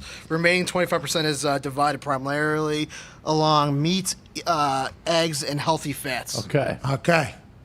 Dr. Mark Hyman. All right. Shout out. Hey, Dr. Hyman, whenever he starts putting together nutritional plans, people start turning heads. Oh yeah. The pagan diet is one that you need to get on. Daily morning meditation, 7 to 8 hours of sleep. Why do you guys keep doing that reaction? Pagans like I don't think it's a diet. It's like a like Vikings It's a were religion. pagans. It's Yeah, false it's a religion. gods. Yeah, Witches. They used to murder, rape, and pillage like thousands of people. He is not on the pagan He's diet. not on the It is pagan diet. No, he's not on the It's pagan a diet. pagan diet. Yeah. Jeez Louise. That makes sense. I mean, PEGA, that's very much like vegan. It's I the should have same. known that was pagan. I mean, I it should have sounds known the that. That's same. on me. I didn't know that was something about Vikings. Though. Yeah, the pagans were a very violent culture. Absolutely. Really? When Oh, was yeah. that happening? Back up in the... 14, 15, 1600s. And that was happening up in the cold waters up there? It was almost like old England. The Canterbury Tales. Really? Uh-huh. Mercia. Sailed to England and said, hey, you know what we're going to do? Rape and pillage all you guys. This is ours now. From Denmark. The Holy Danes. shit. Yeah, the Danes, the pagans did not fuck around. Doesn't sound like it, dude. Jesus Aren't Christ. they a biker gang now? Maybe. Pagans? Mm-hmm. I've seen it on Sons the of back. Anarchy? Sounds like a leather jacket I've seen before. Sons of Anarchy, are they into pagans? No, dude, that's Sam Crow. I did different? search it up. It is a motorcycle club. That boy, Tony. Tony. Tom's been Tom. driving on the road, seen the Stay away the from vest, the leather vest. Well, there's Hell's Angels. I mean, There's no trouble. Pagans. There. Hey, Hell's Angels, I guess, ran Canada there for a bit. I didn't know that. Did you know Really? they had a massive Canadian? No. Yeah, they're rolling Presence. around up there in the cold. Still do, my friend. Really? Oh, yeah. Did you do it? Animals. Good beard, dude. Did you kill someone, Gumpy? Oh, no. Oh. Can't talk about it. It's not good. What's this all about? Yeah. What just happened? Just ask you. You asked him if he was in a biker gang. I thought he may have had to like kill somebody to get in. That's what I'm saying. Then he got real quiet. Hey, we don't Yes. talk about that I mean, kind what of the stuff. fuck was What are that? you doing? What's going on? How many bodies do you He have? doesn't have a Good light on him Lord. either. I mean, we did a background search, I think. Is that international? And we all vouched for Gump to become a citizen too, so we're good. Are you in Hell's Angels, dude? The hell? No. You ever been on a motorcycle before? Hell yeah. What? Not on I think I might get a Harley when I'm like 40. Yeah, it's awesome. Feels like Do that. it now. Put the dude. cut back It's awesome. I haven't been able to ride as much as I. Gumpy's feet can't touch the ground. All right. Oh, dude. Come on. All right. What's that about? I think he's saying because your feet are so small, not because you're incredibly short. Oh, I think, both very good things. yeah, bingo. Especially whenever it comes to the 40 skills, pal. Quick. We were talking about something there before we got into. Oh, Troy Aikman's in incredible shape. Yeah, he's a weapon. He is, isn't he? Way to put a bow on it. Thank you. That's what the show is. You know, putting bows on things. What's Put a your button, put a button on it, right? Don't they say that too? Circle back. We'll put a button or a pin in it. We'll circle back. Obviously, this is a high-level conversation we're having here. Hell yeah. You know what I mean? Is somebody on hold still? Like, is someone on the line waiting? No, but there is a guy named Anthony in California on the phone. What's going on, Anthony? Tone, Paisan. Big Ant. Big Ant. Hello? You on a motorcycle? What?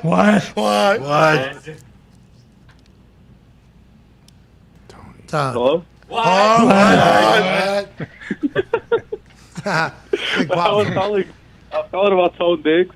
He's blaming everybody about the Steelers sucking except himself.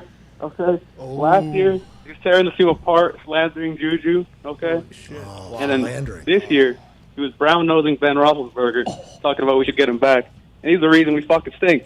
All right. From one Anthony to another, it's your fault, pal. Maybe whenever you're pointing fingers at Jesus, there's 3 pointing back. Can't pray about that, pal. It's not my fault. Whose fault is it? We already talked about it.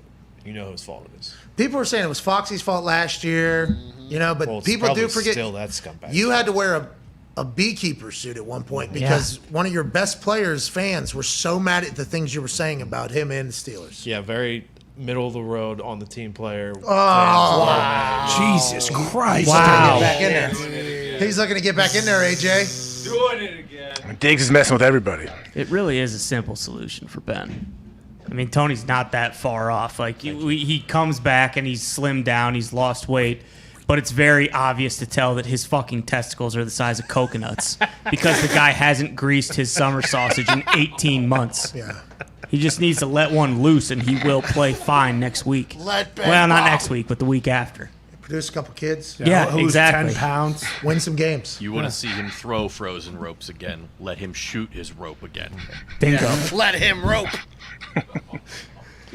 He could fill up 4-gallon things of milk. 8 of those Brady cans. Yeah. No way. Yeah. Give me another. Guy hasn't jerked his bologna in 18 months. Give the guy some Jergens. Was this Tommy now. John? You think because the Tommy John came and he couldn't and he saw it as a sign. He was like, you know, I've been trying. And then that just became the whole thing. And then he, like, after the game on Sunday, he was like, God, listen, guys, each one of my nuts weighs 65 pounds. That's why he fell. That's why he tripped over the ground. I literally cannot run or Pick up move my around. legs. Yeah. You know how hard it is to win a football game in the NFL? When you're nuts. Each one of my testicles weighs 65 pounds. It's not a pec injury. There's just so much jizz backed up into his system. It's all the way up to his lungs. Yeah. I mean, how bad does Ben have to hate this whole show? So He has to be aware of it. No, especially because we're a relatively Pittsburgh show at this point. So, I mean. Kills me to talk about it. But We don't want to. Hey, we're trying to help. Could you ever come on the show? Like, what if you someone reached out to Raymond, Ben, you want to come on, and then someone shows him a compilation clip of all the times we talked about him? No way. Well, that's something we would have to ask him about, too. Like, we would actually have to. Tell me how you would ask that question. Can you tell me how you would pose I it? would have to ask him. If I didn't ask him. What would you say? Just how would you do it, like, gently? How do you do it? All right, Ben, we heard a report that came out of your testimony between you and God. I think it was supposed to be just between you and God, but Schefter has ears everywhere, in houses and places all over the place. And he was in that House of the Lord Zoom call. And immediately upon you saying that you changed some things. You don't drink.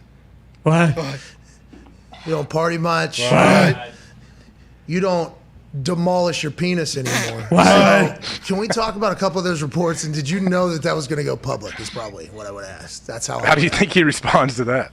Hangs up. I think I got a bad connection. Bad connection. Yeah. Well, in his heart of hearts, he agrees.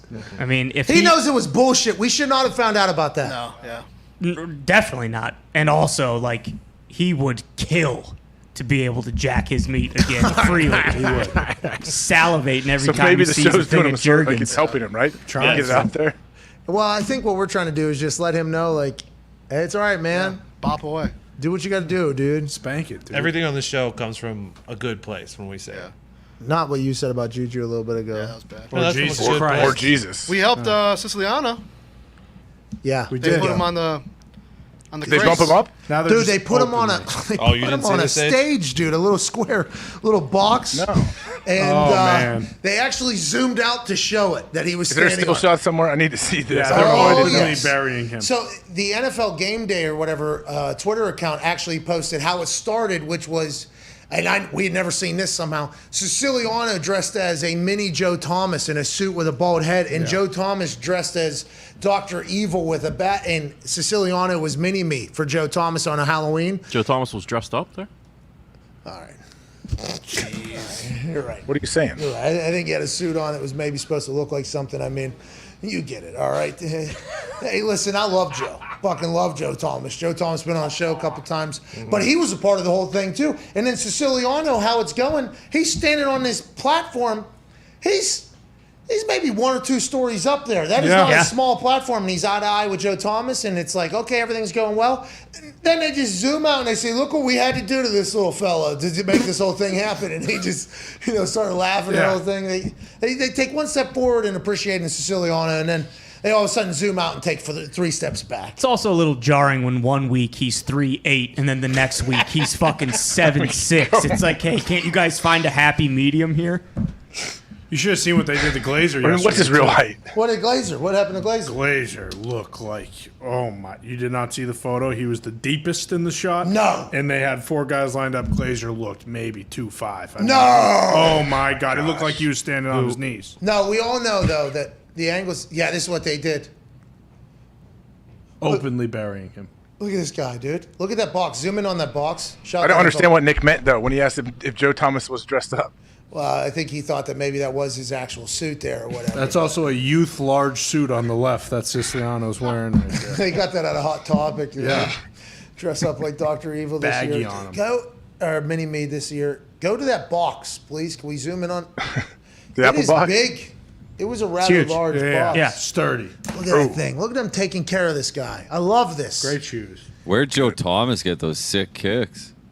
There's no bull shoes? No, Thomas can't wear no bulls. They look like it. He's full of bull. Are you still wearing the no bulls yet? You know I am. Joe Thomas isn't full of bull. He's full of bull. You saw him on Titan games. Joe Thomas just eats bull rushes, dude, for dinner. That's right. Yeah, And right. he won on Titan games. You forget. Almost. They did. He should have lost a few times. Yeah, he was concussed. And they were rigging the game for old Joe. Oh, dude, can't say that. You think The Rock is rigging games, dude? Are you calling into question the president? I'm not putting anything up against The Rock. What is little boy? Well, your face sure looks like you are, dude. Yeah. Yeah. Oh. Yeah. What's up, AJ? Is Baby Rock coming back soon? I hope Young not. Rock is the name of the fucking show, and it is. Hell yeah. They're paying him, I heard, $1 million an episode, just like Jay said. Oh yeah. No way. Jay said also Is at that the real? LA Rams Are you game joking or is Well, that one real? of them earned it. I'm happy. I've not heard that report, but They it would be can't. worth it if they did. No, it won't. Jesus Christ. They I can't hope it's do not. that. Let's just say that. What is the deal, AJ? What's the deal with this? Why do you I thought it's say a great Baby show. Rock and then sit back in your attic and laugh? What's your problem? I think the show is very good. This show Miniature Rock blows. is very good. What? So good. This has become a best of here the last Hey, I 10 would love to minutes. have a TV show. I'm not We gonna, I hate would love, it'd be so cool to be the star of a TV show. I'm not knocking it. What's Nick? All right, let's go to the phones. I know Nick wants Hey, Alberto Riveron. Do you know- Should we ask Sirianni what he thinks of tonight's game plan? No, we will definitely have to get into that before we get out of here. I think that's going to be how the show ends. Would have to be a motivational speech from Coach Sirianni to the boys over there so they can E-A-G-L-E-S. Eagles! Got to leave one of those in Philadelphia. It was pretty cool and electrifying, so we will have to hear that. But these refs fucking stink, dude. Okay, we did not overreact to it. These refs stink. They do, AJ. These refs stink, and it's a problem. I don't know how they're going to fix it. I talked about it last week. Nobody wants to become a ref. We're not allowing the refs the opportunity to have like a buffer that they can use with the technology, just with the quickness. They're making bad calls. They're choking in big situations. Some ticky-tack bullshit continues to happen. These refs, they're going to have to get better. It's not their fault. I understand they're probably not prepared. They're not ready. They have no idea what's going on. The world's flying by them so fast out on a field. I understand their job is difficult. I just think there should be things given to them to help them out so they can stop fucking up. But these refs are a problem right now. It's a crisis in the officiating world right now, AJ.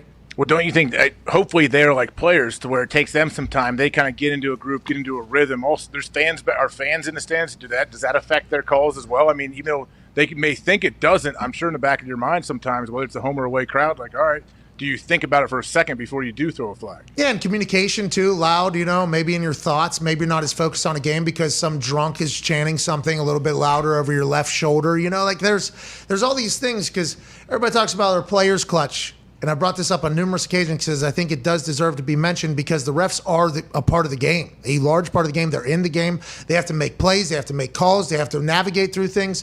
What if some refs just don't, in the big moments, not good? That delay a game. So bad. That ref was a fan of what was going on. Oh, my God, we're about to see a magical comeback as opposed to, my job is to look here and then look at the play clock that everybody on earth is clearly looking at that's at home and in this stadium. It's just there's some things that are pass interference. There's some things that are happening. Some roughing the passers. There's some things that are happening that's come on. We can't have this all year. You got to figure it out. But the refs also should be able to have something in their ear with somebody that has replay for every call that is hey, you got this one wrong. Go ahead. Earpieces though, they have somebody in their ear.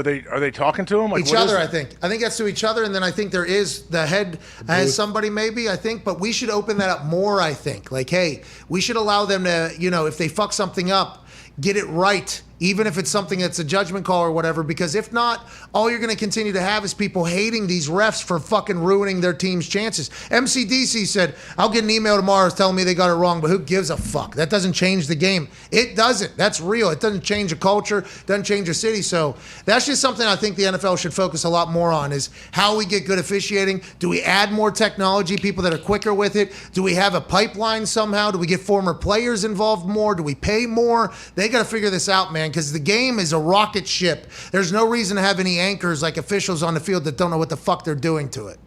Yeah, I mean, honestly, if they paid them, I guess, a big old salary, I don't know what they get. I know it's pretty good. If you gave them, what if you doubled their salaries? I'm sure the NFL could figure it out. Then you'll get a much bigger pool of people that want to become officials. So then, therefore, hopefully you have a bigger pool. You have more talented guys that won't just sit there and panic in a clutch moment. And also, if you pay them more money, they won't be so apt to go do TV. Good point. Yeah, you won't lose a lot of your good ones. All of our good refs that are good communicators. And by the way, being a good communicator is normally the telltale sign for a good ref. Okay, because that ref being able to talk to players, to understand what they're thinking, why they're doing what they're doing, coaches what they're doing, why they're doing. Normally, communicators have a good flow of the game. You can tell when a ref has the soul. Cleet's very good at speaking. I don't know how he is, but you can tell which refs are comfortable and are good communicators. Normally, those refs are going to be better. You saw it, Sterator, Hockley. You go down to John Perry you go down the list of all these great refs, and they all get plucked by TV because they're like, oh, those guys can talk well, and they have experience, and they're good. So those guys are gone, and then all of a sudden, we get left with a void of shit. If at least you offer them some money, they won't be so I need to go get in a booth because they're paying me triple and I have zero of the pressures that I used to have. It's just there has to be some sort of, agreement that can be reached. Well, there can't be some different standard that the competition committee is operating on that none of the other refs are operating on. That was the biggest problem with the pass interference rule was that Riveron had to basically work off something that nobody was aware of until I forget who came on to tell us. Pereira told us about it, and then it was like, oh, okay. So he has to have this completely different standard that isn't what the rule is on the field, but when he's looking at it up in the booth, it's different. It just makes no sense. Yeah, it was a clear and obvious, had to be justified for the whole thing, and it's I just feel like we should lean into this more as opposed to want to push it away more. The roughing the passer rule was still a mess that they tried to amend in 2018. It's still a nightmare. It was Clay Matthews on that Sunday Night Football game. And it happened this weekend, too. There's a couple times this weekend. Jimmy G last night. Yeah, big moment. Terrible one. Yeah, third down, Jair Alexander came up and just kind of like Both pushed sides, him. Ben and Burrow had ticky-tack Mickey Mouse calls on them. You're right, though. Hopefully they get into a midseason form. They find their rhythm. Hopefully that whole thing happens and all that. But I feel like that is going to be something that will continue to get talked about until we find an actual reason on why they can't see the same shit that we're seeing in real time and make adjustments that don't potentially fuck over a whole team. Well, and like you were saying with like them sending out like the, hey, sorry, we blew this call, like because there are so like few refs, like there's really no accountability. Like those guys will be out there reffing a different game next week and they're bad week after week. Like, so there's really, it doesn't seem like they're doing anything to change any of it. And it's just, I mean, it's a fucking problem. It really is. Did you read your book? The Giver? I have not yet. Got till tomorrow, dude. Probably will tomorrow. You gonna read it tonight? I mean, I'll probably read half tonight, half in the morning, yeah. I already read it. How'd it go? Pretty good. Pretty similar to how I remembered it from when I had to listen to somebody else talk about it. Sure, that's right. It is pretty big font, though. Oh, yeah. It's good book, Quick read. And it is double spaced, triple spaced almost. It's quick read. It's good. What was your favorite Sirianni, passage? I think Sirianni read that book. Sirianni definitely did, and I think he does live readings sometimes. I've heard from Philly. Probably tomorrow. Lou Holtz does too. I've seen that. Today he's got a motivational speech to give to the boys. Remember, Jonas entered the annex room and realized immediately that it was a day when he would be sent away.